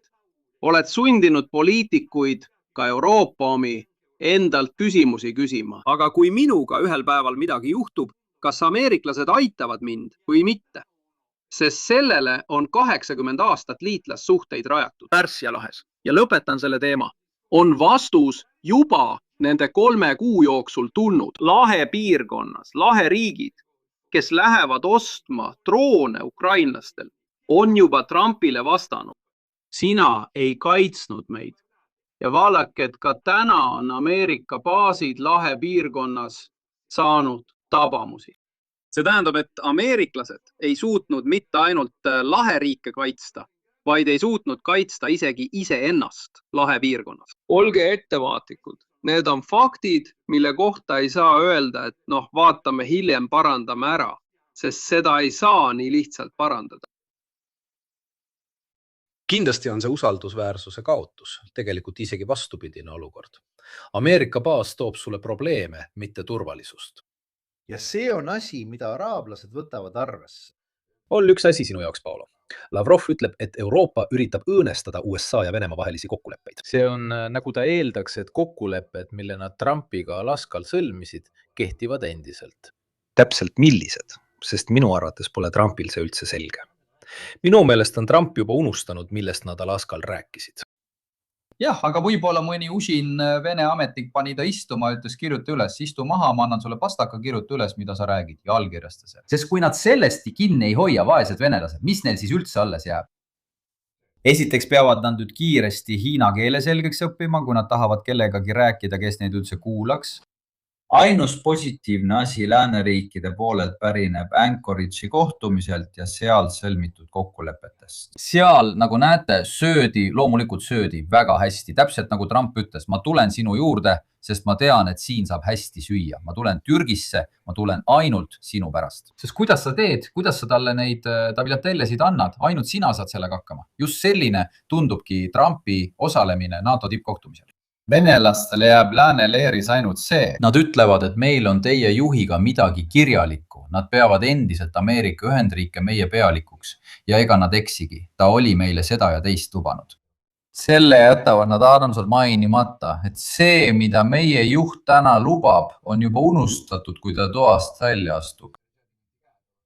See on kirjutatud liivale, Paulo, jah, kassiliivale. Kassiliiv, tegelikult ka see, kuidas kassiliiva kasutatakse, kuidas kass liiva kasutab, suurendab liiva väärtust pärast kasutamist. Vaadake ise, see on natuke elegantne ümberütlus. Aga see on fakt, see asi ajab meid, kes me oleme liitlased, segadusse. Ja kujutage ette, kui segadusse see ajab sinu vastast. Ta mõtleb, mida ma peaksin tegema. See paneb lausa lootma, et meil oleks veel natuke Trumpi, et meil oleks veel üks normaalne inimene, kellega äri ajada, isegi kui ta on halb. Isegi Reagan 2,0, 2,0,0, keegi, kes nimetab neid ikka veel kurjuse impeeriumiks. Aga lähemalt nad teadsid, kellega neil tegemist on. Poliitikas on ülioluline teada, kellega sa asju ajad. Sest kõik põhineb sellel, lõpuks jõutakse alati tagasi vana hea käepigistuse juurde, kui palju see väärt on ja kui palju mitte. Sest kui see ei maksa midagi, siis ükskõik kui palju sa seda lepingute, avalduste või pressikonverentsidega kaunistad, lõpuks selgub alati, kui palju maksab sinu sõna. Trump ja tema administratsioon ning tema enda riik näitavad, et neil ei ole, et nende sõna ei maksa midagi, et neil polegi sõna, mis on veel hullem. Tegelikult olin ma üllatunud, kui Trumpi tuleku alguses, juba enne valimisi, kõik ajalehed siin ütlesid. Venelased on Trumpi poolt, nad aitasid tal hääli saada, sellised asjad. Tegelikult märkasin ma, et kõik Vene sõjablogijad ütlesid, ei, meie tahame Kamalat, kindlasti Kamalat. Esiteks, osalt misoküünia tõttu parem sinna mitte laskuda. Teiseks, sest tema, kui me ütleme talle, et tulistame tuumarelva, siis tema hakkab tõesti kartma. See on kontrollimatu inimene. Esiteks, temaga ei saa kokkuleppeid teha. Teiseks, kui sa teda ähvardad, siis ta on nii hull, et tal läheb jälle juhe kokku. Lihtsalt selleks, et sulle midagi tõestada. Nii et ta on viimane inimene, kellega sa tahaksid rääkida. Oleks olnud parem, kui oleks olnud Kamala, kes oli nagu tuhm Biden. Isegi kui ta seda polnud, võib-olla oleks ta isegi hirmu tundnud, nähes, milline oli Bideni poliitika, mis oli nõrk, rääkimata sellest, milline oleks olnud Kamala poliitika. Nii et paradoks oli selles, et kõik ütlesid siin, et venelased tahtsid Trumpi, aga tegelikult tahtsid nad veelgi kahvatumat ja pehmemat Bidenit, kellel oleks veel vähem otsustavust ja jõudu midagi mõjutada. Enne kui liigume Krimmi teema juurde, kasutan võimalust, et tänada sponsorit, kelleks on muidugi Incogni. Ma kujutan ette, et teiegi saate iga päev need neetud telefonikõned ja rämpsposti teenustest, mida te isegi ei mäleta, et oleksite kasutanud. Just need tüütud robotkõned, mis pakuvad teile erinevaid tariife ja pakkumisi, kuidas nad teid kätte said. Noh, te olete segaduses. Miks te olete segaduses? Sest nad on teid oma andmebaasi saanud. Ja kuidas te sellesse neetud nimekirja sattusite? Teadke, et kui te olete kuskil veebilehel või mõnes tasuta teenuses registreerinud, siis kuna see oli tasuta, tähendab see, et tooteks olite teie ise. Nii et nüüd, kui neil on teie andmed, on nad need edasi müünud. Aga mida teeb Incogni? Incogni on sisuliselt teenus, mis tegeleb teie isikuandmete eemaldamisele. Sest tavaliselt, kui te kuskile registreerute, sisestate oma e-posti, isikuandmed ja muud sellist. Mida teeb Incogni? See vahendab andmevahendajatega ja aitab teie andmed kustutada. Seega eesmärk on vähendada seda infot, mida te veebis endast laiali jätate. See aitab loomulikult vältida, et teid turunduse eesmärgil nendesse nimekirjadesse pannakse, aga eelkõige vähendab see teie nähtavust ja seega saate vähem telefonikõnesid, vähem sihitud rünnakuid nagu petuskeemid või õngitsus. Nii et pidage meeles, et mida vähem andmeid te veebis jagate, seda väiksem on võimalus, et teid profileeritakse. Incogni erinevalt teistest ei müü teie andmeid edasi. Muidugi, see maksab vähe, tegelikult väga vähe. Kui kasutate minu koodi, saate isegi 60% soodustust. Lingi leiate loomulikult kirjeldusest ja esile tõstetud kommentaarist. Ja lisaks toetate kanalit, see on see, mida ma teen. Pidage meeles, et kui teid ei leita, ei saa teid ka tülitada. Nii et Incogni on lahendus teie ja minu probleemidele. Mina lisan alati oma isikliku lööklause. Kui palju hindate oma aega? Sest mina eelistan võtta vastu 15 telefonikõnet vähem ja töötada rohkem. Nii et jõuame Krimmi küsimuseni. See tähendab, mis toimub, kuidas sellest räägitakse ja nii edasi. Alati on olemas kalduvus liialdada iga tegevuse puhul, mida üks või teine pool teeb. Ma loen loogika vigadest nagu libeda nõlva argumendid asjade vältimatus, eks? Natuke nagu see, et Ukraina on juba kaotanud. Pange oma kell õigeks. Juba 5 aastat on räägitud, et Ukraina peaks kokku varisema, eks? Välja mõeldud pealetungid, mida pole kunagi nähtud. See Harkivi ja Sumi kohta teatud õnnetute karukeste poolt. Nüüd toimub loomulikult vastupidine asi. Rindel ei juhtu eriti midagi. Kõik on üsna aeglane. Mõned ütlevad, et see kõver on vältimatu. Piisab, kui vaadata suundumust. Ausalt öeldes see trend, mida mina vaatan, vähemalt mis puudutab olukorda rindel, ei ütle seda, mida mõned inimesed räägivad. See oli 2024-2025 aasta trend. Praegune trend on selline. See on praegune trend. Nii et kui vaadata praegust trendi, siis mulle tundub, et ka rindel on toimunud tohutu aeglustumine. See ei tähenda muidugi, et see, mis toimub Gimbal Speedis, ei oleks hea näide. Lubage mul veel midagi lisada. Rääkisin sellest 3 päeva tagasi ja järgmisel päeval ilmus video robotiseeritud dessantidest Gimbal Speedil, nagu me olime ette ennustanud. Tegelikult rääkisime just Paologa selliste dessantide väärtusest ja sellest, mida nad võiksid teha. Mida see lisab kampaaniale, mis juba toimub rafineerimistehaste ja Krimmi energiasüsteemi vastu? Laevade vastu, mis transpordivad mitte niivõrd kummituslaevastik, mis müüb bensiini ja naftat välismaale, vaid just neid. Täna on 1 nädala jooksul Tatso merel pihta saanud kokku 114 laeva, paati ja muud alust. Seega räägime tõeliselt intensiivsest kampaaniast. Tabatud, mitte uputatud, sest ma näen, et alati leidub mõni loll, kes ütleb, et 114 laeva on uputatud, mida sa joonud oled. Ei. Droonid kahjustavad neid, mitte ei uputa. Mõni on uputatud paatidega, 117 on viimane uuendus. Milleks see kõik vajalik on? Ja see ongi küsimus, mille me koos Paologa endale esitasime, püüdes asju kokku viia nii operatiivsel, taktikalisel, strateegilisel tasandil kui ka Venemaa sisese toetuse vähenemise osas. Kas see on ka kujundav operatsioon? Selles mõttes püüavad nad hävitada logistikat, tekitada kriisiolukorda, mis võib lisaks videotele ja nendele asjadele põhjustada ka inimeste nurinat. Aga samuti toetuse ja sõja populaarsuse vähenemisele. Aga sinu arvates, kas neil on ka tegelik eesmärk? Kas need 3 Ukraina brigaadi, mis on liikunud Mykolaivisse ja Hersonisse, võivad tõesti teisele poole dessanti teha? Aitäh, ma loodan väga, et neil ei tule vähe midagi sellist teha. Ma seletan, miks. Sest kui on üks asi, millest ukrainlastel tõesti puudus on, siis need on mehed. 3 brigaadi on juba suur asi, see on terve diviis, neil ei ole neid niisama raisata. Kui neil on mõttes korrata väiksemas mahus Kurski hõivamist, siis ütleme nii, et selleks oleks neil väga head eeldused. Ma mõtlen, et ma võtan tagasi suure osa sinu poolt okupeeritud territooriumist, näitan praktiliselt, et olen võimeline vabastama ja tagasi võtma osa territooriumist, mille sina oled mult ära võtnud.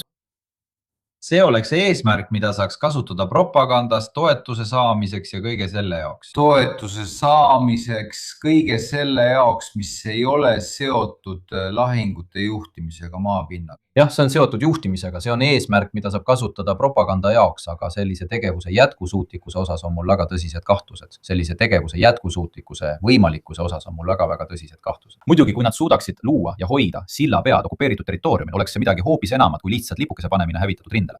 See oleks midagi hoopis enamat kui lihtsalt lipukese panemine hävitatud hoonele. See oleks näitamine, et vaadake, me võtame tagasi ühe tüki. See koos väga nutika Krimmi nõrgestamise kampaaniaga, sest kui Krimm muutub nende jaoks ebaturvaline on Kurski piirkond, ebaturvaline on Krimmi koridor, ebaturvaline on Assovi meri, see Assovi järv, mis praegusel hetkel on ainus hankimisallikas. Liikluse osas, Paolo, alates 30. juunist on laevade arv langenud 267-lt 120-le.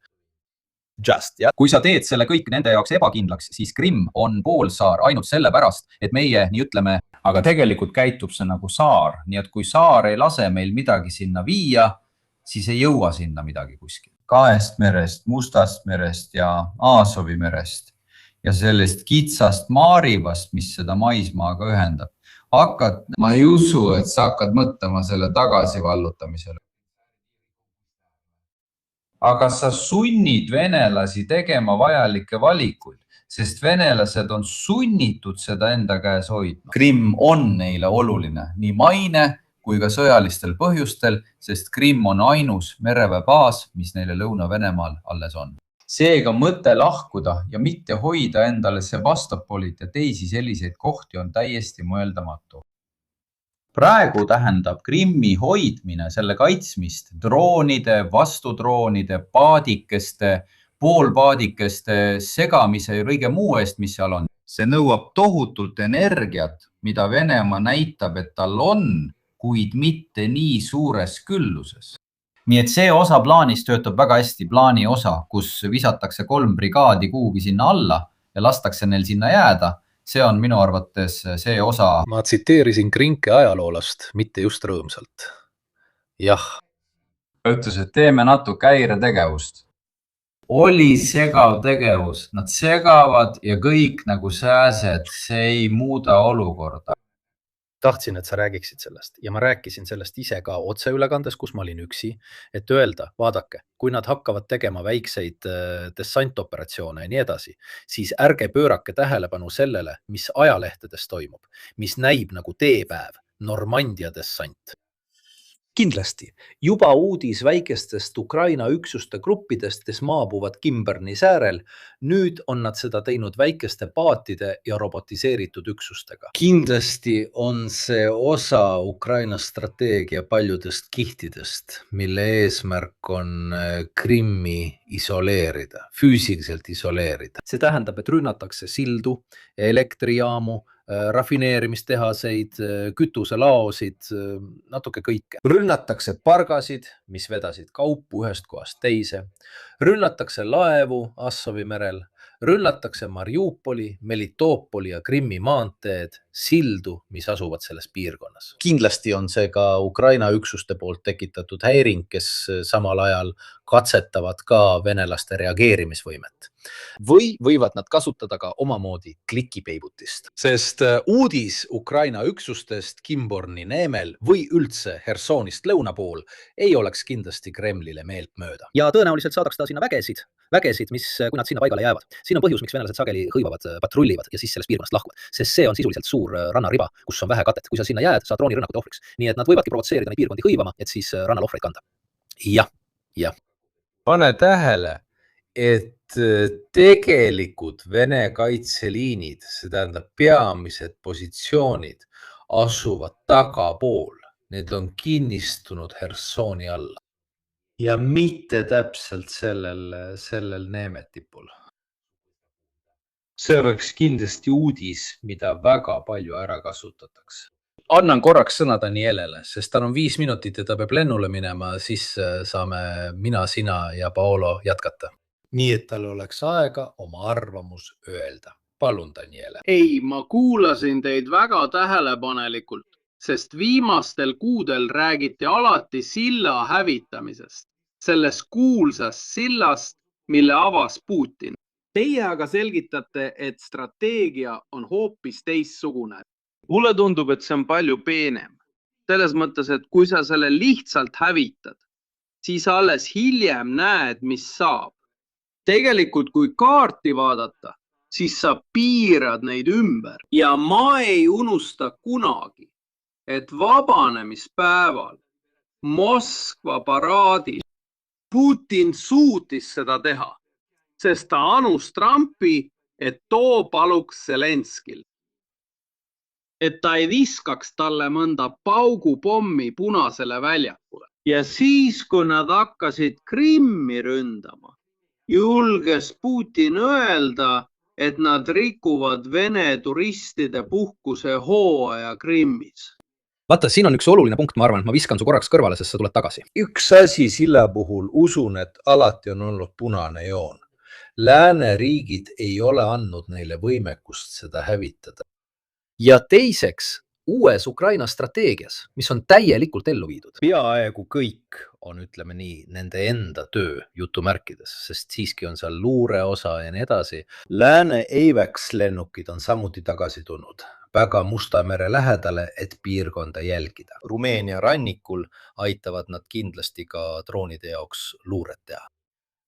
Ma arvan, et Kertši sild jääb avatuks, sest see on ikkagi viis inimeste liikumiseks.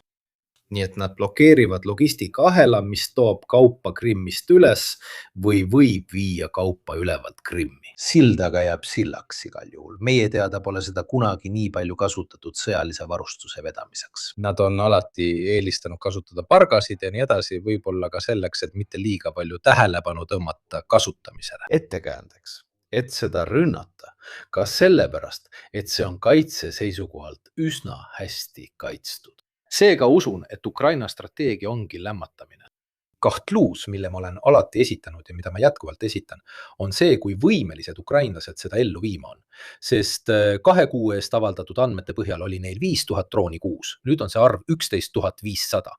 See ei ole orgaaniline kasv. See tähendab, et nad on kõrvale pannud. Ja tuli välja Volodõmõr Zelenski avaldus, kus ta ütles, et nad teevad 40 päevase kampaania. Ka see toetab minu seisukohta, et nad ei suuda sellist survet pikaajaliselt hoida. Kõige huvitavam asi, mis minu jaoks ongi, see tegur, mida me koos Paologa palju arutame, on kaebuste teema. Venelased, kes sageli ütlevad, et mina ei tegelenud poliitikaga, ma ei mõelnud sellele. Need tulevad hetkel, mil võib-olla Putin peab tegema veel ühe mobilisatsiooni.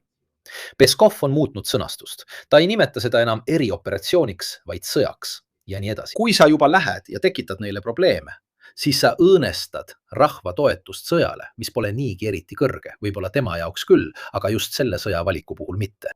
Sel hetkel, kui ta peab kaaluma veel ühe ebapopulaarse otsuse tegemist ja see viiks ummikseisu, ma ütlen seda täiesti ausalt. Kuupäev, mida sama Putin on ise 15 korda öelnud, viimane kord ütles ta, et Donbassi vallutamiseks on tähtajaks 15 november. See on mõeldamatu. Venelased ei valluta Donbassi 15. novembriks juba. See oleks suur asi. Kui nad jõuaksid Druživkasse, see tähendab pärast Konstantinivkat 15. novembriks. Paratamatult, kui nad tahavad edasi liikuda, peavad nad mobiliseerima rohkem inimesi või leidma teisi inimesi. Ja nad ei leia neid. Vanglates ei ole enam inimesi, kes oleksid valmis minema. Isegi Kirkin ja teised tunnistavad, et kui 2023 aastal oli järjekord, vangid ootasid isegi 3 kuud, et minna võitlema. Täna ei taha sinna enam keegi minna. Keegi küsis, kas on tõsi, et ellujäämise aeg on 20 minutit? Ei, asju tuleb alati öelda kontekstis. Need 20 minutit kehtivad kontaktjoone 10 kilomeetri tsoonis. See ei tähenda, et kõik surevad esimese tegevuse ajal 20 minutiga, vaid rünnakoperatsiooni sees, selles 10 kilomeetri tsoonis, kus droonid tiirutavad. Keskmiselt selline värvatud tavaliselt vang, natuke seikleja tüüpi mees ei kesta kaua, tõesti mitte kaua. Azovi vangide keskmine eluiga oli 2 kuud. Jah, see on väga huvitav ja ma kuulan teid, sest see jutt puudutab mind ühel põhjusel. Juba mitu kuud on muutunud vastasseisu iseloom. Kui sa ütled, et ukrainlased teevad rünnakuid sügavamale Venemaa territooriumile, siis nad saavad seda teha. Mitte ainult sellepärast, et neil on rohkem sõjalisi vahendeid, vaid ka sellepärast, et nad ei sõltu enam ameeriklastest ning neil pole enam piiranguid relvade kasutamisel, mida ameeriklased neile enam ei anna. Ja seetõttu on Putini jaoks vastasseisu tingimused kindlasti muutunud. Seetõttu leian, et teie käsitletav stsenaarium on väga huvitav. Tervitan teid veel kord, kohtumiseni ja kõigile parimat. Aitäh! Tšau, aitäh, Daniele. Tšau, Daniele.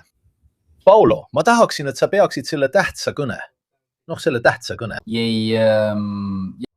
Telefoonis ei üles. Mida selline tegevus endast kujutab ka planeerimise seisukohalt, sest me ei saa tegelikult teada, mis on eesmärgid. Need tunduvad üsna ilmsed, kuid me ei tea, kuhu ukrainlased nende asjadega välja tahavad jõuda. Meie oletasime strateegilist nullimist, kas sa mäletad? Kui mina ei suuda oma tulemusi saavutada, siis vähemalt takistan sinu omi. Ja kui tundub, et see lähenemine, mis on kaudne ja asümmeetriline, siis ma ei ründa sind otse lahinguväljal, vaid takistan sind seal ja püüan sind muul moel tabada. Mitte selleks, et hävitada sõjamasilat, vaid selleks, et õõnestada sõja enda jätkusuutlikkust. Jah, see vestlus, mis meil eile telefonis oli, vajab täpsustamist. See on suunatud neile, kes näevad tänast sündmust, põlevat tehast, uppuvat laeva, maabuvat sõdurit, teist, kes tuleb katkendlikult ja tõlgendavad seda kui võidu või kaotuse märki ühe või teise poole jaoks. Seega ma soovitaksin sellele asjale veidi orgaanilisemat lähenemist, sest see on sama loogika nagu meile anti penalti, nüüd me võidame mängu, sest meile anti penalti. Ma mäletan, et jalgpall on mäng sellepärast, et sellel on mõlema meeskonna poolt jagatud reeglid. Nii et keegi ei teeskle, penaltit pole olnud või ei pane värava ette 15 värava vahti, sest reeglid ei luba seda. Sõjal tegelikult reeglid ei ole jagatud ja sellel on salajasuse ja segaduse aspekt sageli isegi iga üksiku lahinguvälja sees, mida on väga raske mõista. Ma tahtsin natuke sellele teemale tähelepanu pöörata ja natuke korda luua. Esiteks, ei ole meil kindlust, et me teame, millised on Ukraina riigi ega ka Vene riigi strateegilised eesmärgid. Kuhu nad tegelikult tahavad jõuda, mõlemad pooled? Peale loosungite, käepigistuste ja fotode ei ole meil ühtegi dokumenti. Need on 3 kohta. Ühte asja peab ütlema. Paulo, ei mingit eelinfot. Nad läksid OPSEC-režiimile. Ei öelnud midagi. Lihtsalt hakkasid seda tasandite kaupa ellu viima, eks? Sest kõigepealt algas see koridori kohta. Ja seejärel sügavuse kohta. Ja siis ootamatult käivitati Krimmi suunaline etapp. Ja siis käivitati, aga siin oleme juba faasi keskel. Siin oleme faasi keskel. Faas, vaatame esimesi etappe. Esimesed etapid on strateegilisel tasandil. Strateegiline tase on see, et mõista Zelenski lähiring ja Putini lähiring. Mitte ainult ei kuulu Zelenskile ega Putinile. Need 2 tegelast peavad arvestama sellega, mida nad ise ette kujutavad, mida nad tahavad ja nendega, kes võimaldavad neil veel seda kohta hoida, ilma et neid maha lastakse. Need on need, kes määravad strateegilised eesmärgid, kes ei avalda neid, kes ei pane neid ajalehte. Me tahame seda, me tahame teist. Sest tasakaal selle vahel, mida ma tahaksin teha ja mida ma saan teha, ehk siis tasakaal minu võimaluste ja nõrkuste vahel ei ole teema, mida avaldatakse. Ma ütlesin, tahaksin Ukraina kohe ümber pöörata 15 päevaga ja keegi ütleb, vaadake, Excellence, kogu hea meelega, me teeksime selle ära. Me teeksime selle ära ja seletame miks. Aga seda uudist, et ta ei saa seda lühikese ajaga tehtud, ei saa avaldada. Vastupidi, see teine ütleb, vallutame kõik tagasi. Vaadake, Excellence, kõik vallutatakse tagasi. Me ei tea, miks selle pärast. Nii et strateegilis-operatiivne tase määrab, mis on sõja lõppeesmärk. Kuhu sa tahad jõuda nende vahenditega, mis sul on ja selle keskkonnaga, mis sind ümbritseb? Mida sa tegid? Sisemisest keskkonnast, see tähendab sinu avalikust arvamusest, sinu tööstus- ja sõjalisest aparaadist, sinu juhtimisvõimest, karismast rahva ees ja paljudest teistest sisemistest teguritest. ja välised tegurid, liitlaste ring, kust raha tuleb, võimalus toetada oma pingutusi. Kogu see kompott näärab sulle strateegilise eesmärgi, mida sa usud end suutvat taotleda. Ja see arvutuskäik on mõlemalt poolt ikkagi suure ebakindluse looriga kaetud. Kindlust ei ole, mitte selle saavutamises, aga mis siis juhtub? See suur ports antakse üle sõjaväeaparaadile. Ja see antakse üle sõjaväeaparaadile, diplomaatilisele aparaadile, tööstuslikule aparaadile, poliitilisele aparaadile, luureaparaadile ja kõigele sellele. Kõik need tasandid teavad täpselt, millist taset sa tahad ja igaüks annab oma panuse. Mina räägin sõjalisest aspektist. Sõjaline aspekt ütleb, sa tahad minu sõjalist panust sellesse operatsiooni, see on see väga hea. Selle eesmärgi saavutamiseks annan ma juhiseid, annan manöövriplaani. Minu arvates saavutame selle Putini või Zelenski eesmärgi just nii toimides. Selle manöövriplaani alusel, kus on ette nähtud, mida teha, kui kiiresti, kes peab tegema ja milliste vahenditega, viiakse see järk-järgult alla kompanii tasandile, kus räägitakse juba taktikalisest poolest. Ja siin ongi see, mida tuleb enda kanda võtta. Ühel Krimmi rannal see, kes laseb raketi või drooni sisemaale keeruka plaani elluviimisel, nii ühel kui teisel poolel. Mida me nüüd näeme, et Ukraina on välja töötanud veel ühe plaani, et saavutada oma strateegiline eesmärk, mida ma tegelikult veel päris täpselt ei mõista. Muudame süsteemi ja peame püüdlema selle poole, et tabada Venemaa sõjatööstus sügavuti. Peame õõnestama sisemist ühtsust, peame õõnestama Venemaa presidendi mainet, peame ette nägema rea jätkusuutlikkuse samme. See on näide majandusfoorumist, mitte miski sellest pole muutunud. Täpselt nii. Peame vältima, et see kõik meie vastu pöörduks, et see meile bumerangina tagasi lööks. Me mainisime seda oma vestlustes, et kui üks neist droonidest, mis püüab ja tapab kuskil Venemaal 306 aastast last, siis kogu see strateegia lendab vastu taevast. Seega pead sa ka midagi tegema ja rangelt vältima teatud asju. Kui eesmärk on toetust õõnestada. Vahepeal on oht katsetada ja see on operatiivtasandi plaan. Taktikaline plaan võtab arvesse ühte asja. Taktika tasandil takistab droonisõda ja see ongi Venemaa-Ukraina sõja tõeline uudsus, manööverdamist. Siin jõuame tagasi võrdluseni esimese maailmasõjaga, sest tollal pani kolmik, suurtükivägi, okastraat ja kuulipilduja miljonid inimesed kaevikutesse ja sealt see enam ei liikunud. Iga kord, kui proovisid rünnakule minna, pidid arvestama 20 000 surnuga.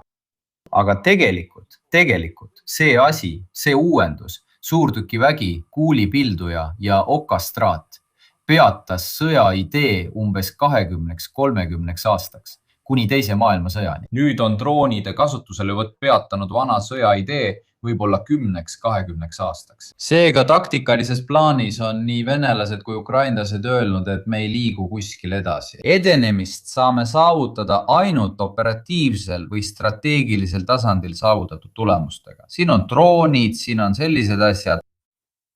Tuletan meelde venelased, miks venelased ei tee, miks nad ei tee seda ega teist. Sest vaadates kalendrit saavad nad aru, et mais hääletavad prantslased, hääletavad itaallased, valitsus kukub, võib-olla vahetatakse Saksamaal kantsler välja. Trumpi kohta ei tea, kas temast saab lonkalpart või mitte. Nad teavad, et ainus asi, mille suhtes ukrainlased ise midagi teha ei saa, on see, et nad sõltuvad 100% lääne toetusest. Kui mingil Ukrainas sõltumatul põhjusel see toetus väheneb, nõrgeneb, Ukraina automaatselt ka füüsiliselt ning avaneb uus stsenaarium, uus planeerimine ja võib-olla isegi uued strateegilised eesmärgid. Praegu ütlevad venelased, et ootame ja püüame vastu pidada vähemalt talve alguseni. Nad loodavad mustale luigele. Loodavad. Mõni revolutsioon.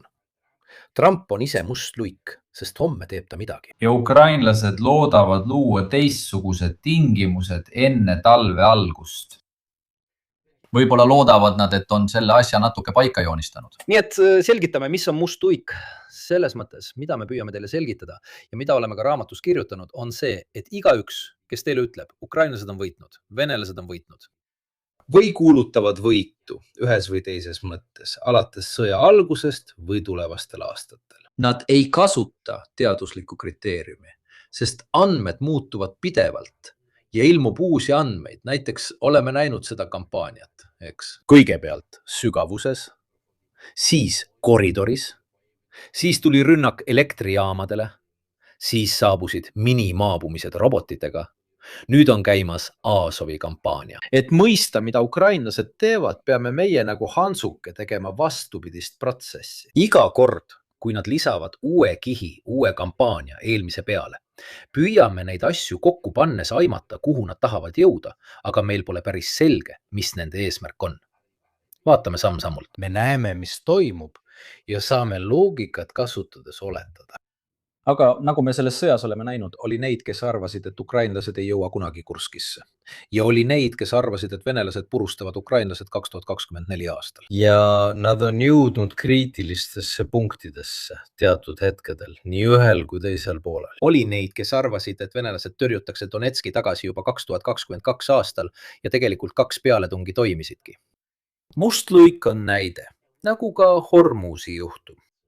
Kes arvas, et Trump ärkab ühel hommikul ülesse ja hakkab Iraani pommitama?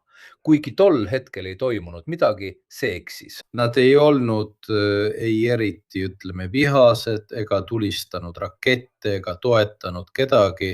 Mustluik on see sündmus, mida me ei suuda ette näha ja selles sõjas oleme neid palju näinud. Mitte nii suured, et kogu olukorda täielikult muuta, aga neid võib siiski olla. Homme, nagu me ütlesime, võib Putin ärgata, nad hakkavad juba sõja, mitte erioperatsiooni juttu ajama, saadavad 1 miljon meest ja jälle oleksid ukrainlased raskustes. Euroopa toetus võib muutuda, Trump võib äkki meelt muuta, kui see aitab tal valimistel näiteks relvade andmisel ukrainlastele. See on selleks, et te mõistaksite. Analüüsid kehtivad vaid lühikest aega, sest andmed muutuvad pidevalt ja paljusid asju pole võimalik ette näha. Sest inimlikku otsust, olgu see ühel või teisel poolel, ei saa ma koha pealt kuidagi kätte saada. Koha peal nägite, kui palju infot neil õnnestus hankida selle kohta, mis Krimmis toimub. Ja kas hästi või halvasti, arvan, et meil on umbes 70% ülevaadet sellest, mis toimub, millised on kavatsused selle piiramise ja selle seeria puhul. Homme hommikul võib Zelenski teha midagi muud, sama kehtib ka Putini kohta. See tähendab, et igaüks, kes arvab, tal on selle sõja lõpu tõde käes, räägib teile täielikku jama. Ja ka selle kaalu kohta, kui öeldakse, et nüüd on Ukraina iseseisev, ma olen seda mitu korda kuulnud, olen kuulnud seda televisioonis, mulle korratakse seda tihti, et nüüd on Ukraina autonoomne, suudab rünnata, relvi toota ja rünnata nii nagu tahab. Nii et ei, Ukraina on küll väga kaugele jõudnud, toodab palju relvi, kuid ta ei ole iseseisev lihtsal põhjusel. Neid samu relvi ei saa kasutada ilma Ameerika Ühendriikide toe ja nende seadmeteta. Kui sul ei ole kogu satelliitluuresüsteemi taga, kui sul ei ole kogu seda juhtimissüsteemi, sihtimissüsteemi, nende asjade jaoks, mis ütleb sulle, et siin see on tee, mida mööda minna, see on põgenemistee, see on õhutõrje asukoht, see on õhutõrje valmisoleku tase. Need on kõik väga väärtuslikud andmed, mis võimaldavad sul, ma ei ütle, et tabada kindlalt, aga jõuda kohale hea ettehoiatusega. See ei ole iseseisvus, see tähendab, et Ameerika Ühendriigid on vahetanud otsese toetuse kahurite, rakettide ja mürskude näol. Selle vastu, et need maksavad kinni eurooplased. Tegelikult jah, eurooplased maksavad selle kinni. Meie jätkame teile andmist, võib-olla anname selles valdkonnas isegi rohkem. Ja nad ei tee seda heast südamest, vaid selleks, et neid süsteeme reaalses olukorras testida. See tähendab kogu seda infot, mul on praegu mälulünk, aga Mirko aitab mind. Millised agentuurid või firmad sellega tegelevad? Alates Palantirist kuni GPS juhtimissüsteemideni, juhisteni, sa võid ise nimetada, muidugi. Liiga palju, et ma ei tulnud toime. Mul tuli pähe Tropicana, aga see ei tundunud mulle sobiv, vabandust. Aga Anthropic. Ma pean puhkusele minema. aga kus need inimesed siin veel leiavad võimaluse koguda kontrollitud andmeid tõelise vaenlase kohta, kes ei ole Talibanid ega 4 meeleheitlikku inimest keset kõrva? Need on inimesed, kellel on ikkagi õhukaitse organiseeritus, neil on juhtimisorganisatsioon, neil on klassikalised lahinguvahendid, mille põhjal saad oma armeed arendada. See Trumpi 300 miljardi teema, need võimed, mis annavad neile 20 aastat üleolekut ette. Kuule, see on tohutu polügoon, see ei ole heategu. Siil on oma huvi. Ja väga suur, väga suur. Ja need katsed aitavad ka näiteks Flamingo juhendamist, annavad tehisintellekti abil infot, kuhu droone, rakette ja nii edasi suunata. Kindlasti teevad nad seda ka oma huvides. See on sisuliselt test, nad teevad seda oma huvides. See ei ole nii, et Elon Musk ei ole eriti helde. Kui ta kasutab Starlinki, siis esiteks sellepärast, et see on demonstratsioon. Kogu maailm näeb, kui suur mõju on eraettevõttel, kui see annab Starlinki. See, mida teine teeb, ongi just see element, mis venelastel puudub, et korrata seda tüüpi kampaaniat, mida ukrainlased on teinud. Kas sa tead, milline reklaam see on tootjale, kui midagi sellist juhtub? Jah, ma mäletan ja tahaksin panna kõiki, kes meid selles väga kuumas suveöös nii kannatlikult kuulavad, mõtlema sellele, et alates Giovanni delle Bandenere ajast ole nähtud, et eraisik sõda peab. Sest kui asi on ainult selles, et maksad ja saad teenuse, siis varem või hiljem juhtub nii, et mõni šeik või mõni odav diktaator, kellel on ilus hunnik raha, ütleb, kuule, ma rendin endale Starlinki ja hävitan selle riigi ainsa vabastusliikumise. Sest vaesed ei saa seda endale osta, neil pole raha. See tähendab sõja moraalse või poliitilise külje täielikku kõrvaldamist ja ainult majandusliku külje sisseviimist. See tekitab murekohti, mis ulatuvad palju kaugemale kui Ukraina, Iraan või isegi Iisrael tulevikus. Need on korporatiivsed sõjad, mida on oletatud paljudes ulmeromaanides, kus sisuliselt on olemas ainult mega-korporatsioonid, riike enam ei eksisteeri, on ainult mega-korporatsioonid koos oma armeede, tehnoloogiate ja muu taolisega. Tahtsin seda rõhutada. See on suunduvus, mida me praegu näeme. Lisaks sellele niinimetatud sõja demokratiseerimisele. Sest tundub, et mõlemalt poolt tulistatakse droone, kuna just need teevad suurema osa tööst ära. Kindlasti on Ukraina poolel see palju tõhusam, sest tehisintellekti, Starlinki ja muu taolise tõttu on Ukraina droonide kasutamise meetod kindlasti tõhusam kui venelastel. See ei tähenda, et ka klassikalises mõttes ei oleks venelased Iskanderitega ja kõigi teiste KH-tüüpi rakettidega, mida nad tulistavad suure tulejõuga. Siin näete Ukraina rünnakute arvu. Kollased tähed tähistavad ukrainlaste tabamusi, punased venelaste omi. Seega tuleb alati asju arvesse võtta. Venelased viivad läbi kampaaniat üle kogu Ukraina. Ukrainlased on õigustatult, kuna neil on piiratumad ressursid, keskendunud oma tegevuse kitsamatele sihtmärkidele. Kindlasti on neil suur nähtavus ja suur poliitiline kaal, sest Krimm oli Putini pärl, tema suurim võit ja nii edasi. Seal on ka tohutu sümboolika seoses Kertši sillaga ja nii edasi. Ja paradoksaalselt meenutas see mulle seda, mida inglased tegid Wellingtoniga Portugalis. Mis mõttes? Kui sa oled suur riik, nemad ei ole mereriik, aga kui sa üritad vastu astuda tohutule maismaa võimule, sa ei taha nendega silmitsi seista nende peamiste jõududega. Sa tahad võidelda kõrvalises piirkonnas, mis tekitab sellele suurvõimule palju lisapingutusi. Inglaste sekkumine Portugalis sundis praktiliselt isegi Napoleoni ise sinna minema, sest tema enda kindralid ei suutnud Wellingtonile vastu saada. Ja seetõttu oli see väga suur pingutus võrreldes tegeliku ohuga, mida nad endast kujutasid. Inglased pidid isegi Hispaania valitsejad eemaldama ja sinna Napoleoni venna paigutama, kes muide põgenes, kui asjad halvasti läksid. See näitab, et tegemist on väga mõistliku strateegiada, mis on nende territooriumile väga lähedal ja paradoksaalsel kombel on venelastel seda raske toetada. Just nimelt maastiku morfoloogia tõttu on see kindlasti üks kõige haavatavamaid punkte, mis venelastel on. Miks selline kampaania Belgorodis praktiliselt mingit mõju ei avaldaks? Kas sa ei saaks rakendada samu asju, mida ukrainlased teevad? Nii et ukrainlased on tuvastanud kõige nõrgema punkti, kõige kulukama koha venelaste jaoks, mida hoida, kaitsta ja taastada. ja minu arvates loodavad nad väga tugevalt äärmiselt tasakaalustamata olukorrale. Võrreldes kuludega, mida venelased peaksid kandma Krimmi hoidmiseks, võrreldes Ukraina kampaaniate kulutõhususega. Mitte ainult, aga kui homme hommikul alustataks läbirääkimisi relvarahu ja seejärel rahu saavutamiseks, siis täna saab lauale panna kaks fakti. Esiteks, Donbasside pole tervenisti vallutanud ja see on tõsi. Teiseks, Krimm, mille te meil 2014. aastal ära võtsite. Te ei suuda seda endale hoida, te ei suuda Krimmi endale hoida, aga isegi mitte ümbritsevaid meresid, sest kui soovite, siis me lubame teil Krimmi endale jätta. Ja, need on objektiivsed faktid.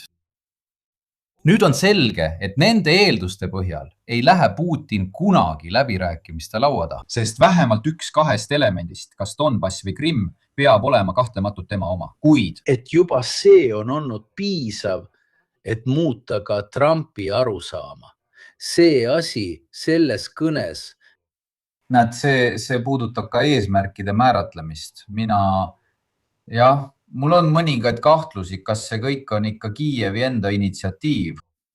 Sest kogu see protsess, sihtmärkide valik, hindamine, plussid ja miinused on nii keeruline, nii detailne ja nii palju inimesi on sellega seotud, et sa küsid, aga mida sina siin üldse teed? Olen osa sellest miljonilisest sihtmärkide valiku koosolekust. Mõtled, kas tõesti?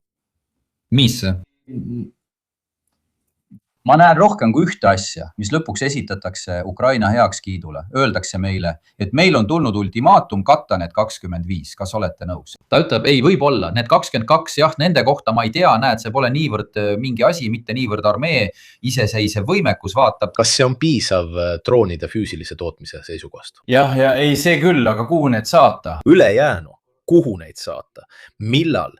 Millised on sihtmärgid? Kahju hindamine ja need siis, see kõik nõuab palju planeerimist. Välisplaneerimist on palju ja see on üks Ukraina riigi nõrkusi, sest kui sa lähed seda ründama, siis sul on droonid ja sa saadad need teele, kuskile nad kukuvad.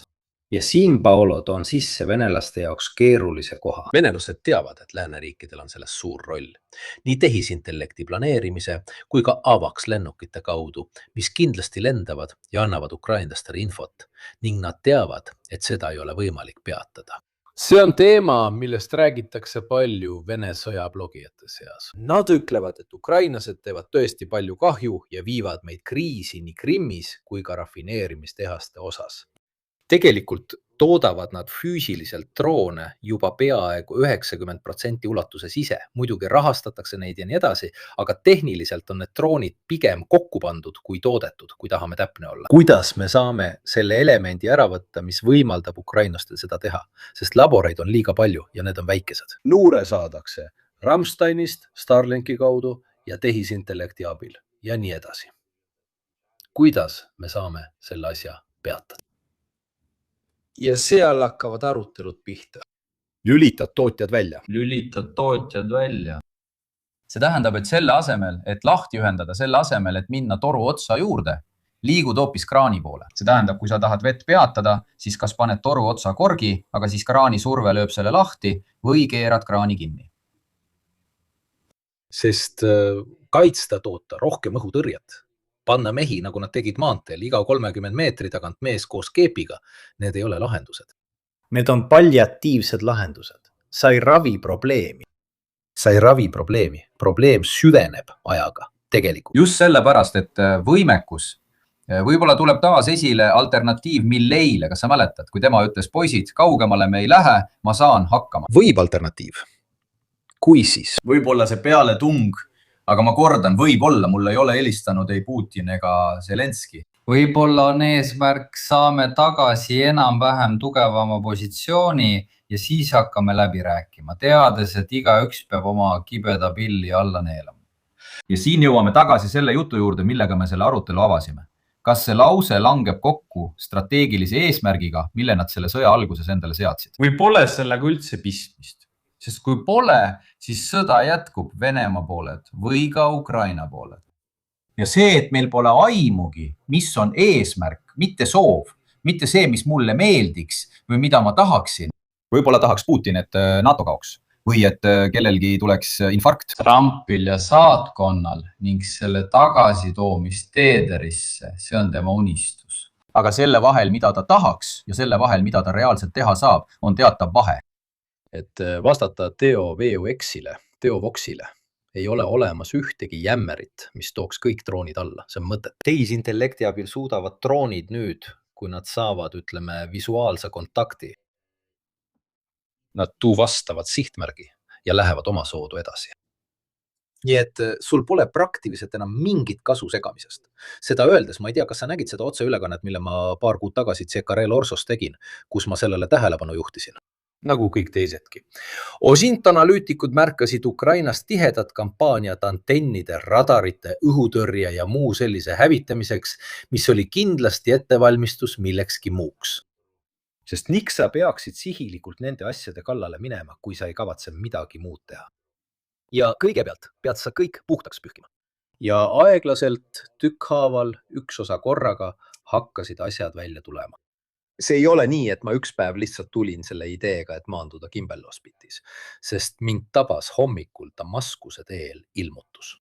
Vaid sellepärast, et ukrainlastel on selles piirkonnas juba tükk aega droonide tegevus.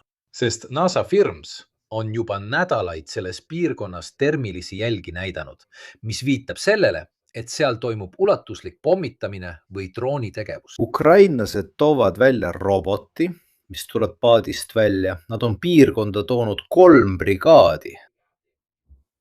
Ja minu töö on proovida koguda võimalikult palju detaile, need kokku panna ja aru saada, mis pagan toimub. Strateegiline probleem siin on see, et nende 2 strateegia puhul, mis iganes need ka poleks, aga nende strateegiatega sõda ei võideta.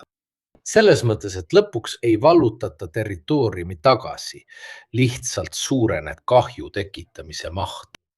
Täna vaatasin ka kolonel Stirpe otseülekannet, kes ütles midagi õiget. Need 2 strateegiat, mida venelased Ukraina vastu raketirünnakutega kasutavad, meenutavad veidi Jugoslaavia sõda, kus rindel ei toimunud liikumist, aga tulistamine jätkus.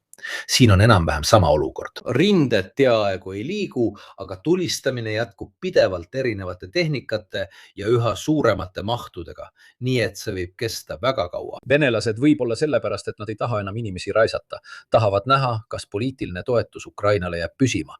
Ja ukrainlased sellepärast, et neil pole võimalust ega inimesi rünnakuid proovida, kuid neil on võimalus tulemahte suurendada. Nii et see sõda võib sellise tulevahetusega potentsiaalselt kesta veel aastaid, kui seda toetavad tegurid jäävad samaks. Must luik on alati ukse taga. Ma ei tea, mis juhtub 2 aasta pärast Euroopa valimistel. Ega tea, mis juhtub sõltuvalt sellest, milliseid otsuseid Vladimir Putin Venemaal teeb. Aga kui olukord jääb selliseks, siis rindejoon praktiliselt peatub ja mõlemal poolel on lihtsalt häving. Pole juhus, et venelased on viimastel päevadel Odessat pommitanud. Ja ärge pöörake tähelepanu sellele, mida meedia räägib. Nad tabasid 2 laeva, nii-öelda kalalaeva ja nii edasi, mis olid Odessas. Need ei olnud kalalaevad. Need olid laevad, mille sees olid Ukraina droonid, droonpaatid ja nii edasi. Natuke nagu meie tegime, toodi välja sead Hispaania lahes, et rünnata inglasi. Nii et nad uurisid, sest mõlemal, nii läheduse kui ka teadmiste tõttu, on mõlemal vastavates riikides humint luurevõrgustik. Nii et ka Odessas olid spioonid, kes kindlasti teatasid, et need Ukraina kalalaevad käisid tegelikult merel, teesklesid kalapüüki, aga tegelikult tõid välja droone. Täpselt sama asi toimub ka teisel pool. Ukrainlased jälgivad, mida venelased teevad ja Krimmis on kindlasti Ukraina aktivistide ja spioonide võrgustik, kes annab infot edasi, võib-olla annab ka hinnanguid ja tekitab ukrainlaste nimel kahju. Need 2 tegurit muudavad sõja tõenäoliselt üha kaugemaks. Mõlemal poolel on üha vähem valmisolekut inimesi värvata. Välja arvatud juhul, kui ilmub kuulus must luik, mis muudab olukorda täielikult. Ukrainlaste jaoks tähendab see välist toetust. Venelaste jaoks tähendab see tõenäoliselt rahva soovi puudumist seda sõda jätkata. see on kindlasti tema jaoks kõige ohtlikum asi. ma ütleksin, et oleme kõigest rääkinud, Paolo, ma ei tea, kas sul on midagi lisada? Meile, kes ei tea, Prantsusmaa on 2 taga. Täna oma uue rahvuspüha päeval on Prantsusmaa 2 väravaga Hispaania vastu taga. Neile, kes ei tea. Nad ei tähista seda hästi. Ei, nad võtavad seda rahulikult. Ma ütleksin, et oleme kõik öelnud, mõelge nendele asjadele, nagu ma olen aastate jooksul alati öelnud. Ärge kuulake neid, kes ütlevad, et see on läbi ja too on läbi. Need kukuvad kokku, need ei kuku kokku ja nii edasi. Me saame lihtsalt vaadata, kuidas asjad lähevad. Proovida mõista, mis on eesmärgid nagu pöialpoiss või nagu detektiiv. Üks vihje korraga. See ongi maksimum, mida me teha saame. Sõdade prohveteid ei ole olemas. Seega, aitäh kõigile, kes meid jälgisid ka sellel kuumal juulikuu suvel. Aitäh kindralile, aitäh Danielele, kes läbi astus. Tõenäoliselt näeme nädalavahetusel. Head ööd!